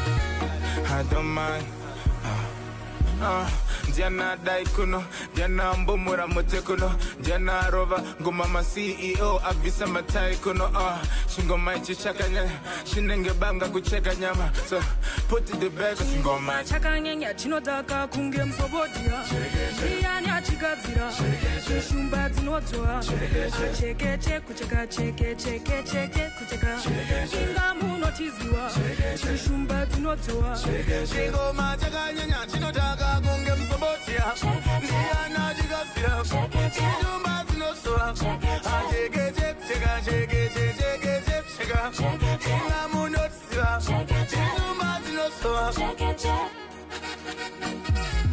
Chirova new dance rinonzi zombie Ichi chingoma chatiitisa madombi Charira mbari kunobuda mufombi Militant style yanetsa mumakombi Party all night asitorere chitambi Dedza vana Cassandra nanatembi Cheke ndiana singatitembi Wemuritso andichirambe Chingoma chakanyanya chinotanga kunge musobotia Diana chikatsira Chishumba dzinosowa Cheke kucheka cheke kucheka Inga munotisiva Chishumba dzinosowa Chingoma chakanyanya Tamuga chikazira Hai Chishumba dzinosowa Chiwenda chikazira Chishumba dzinosowa Chishumba dzinosowa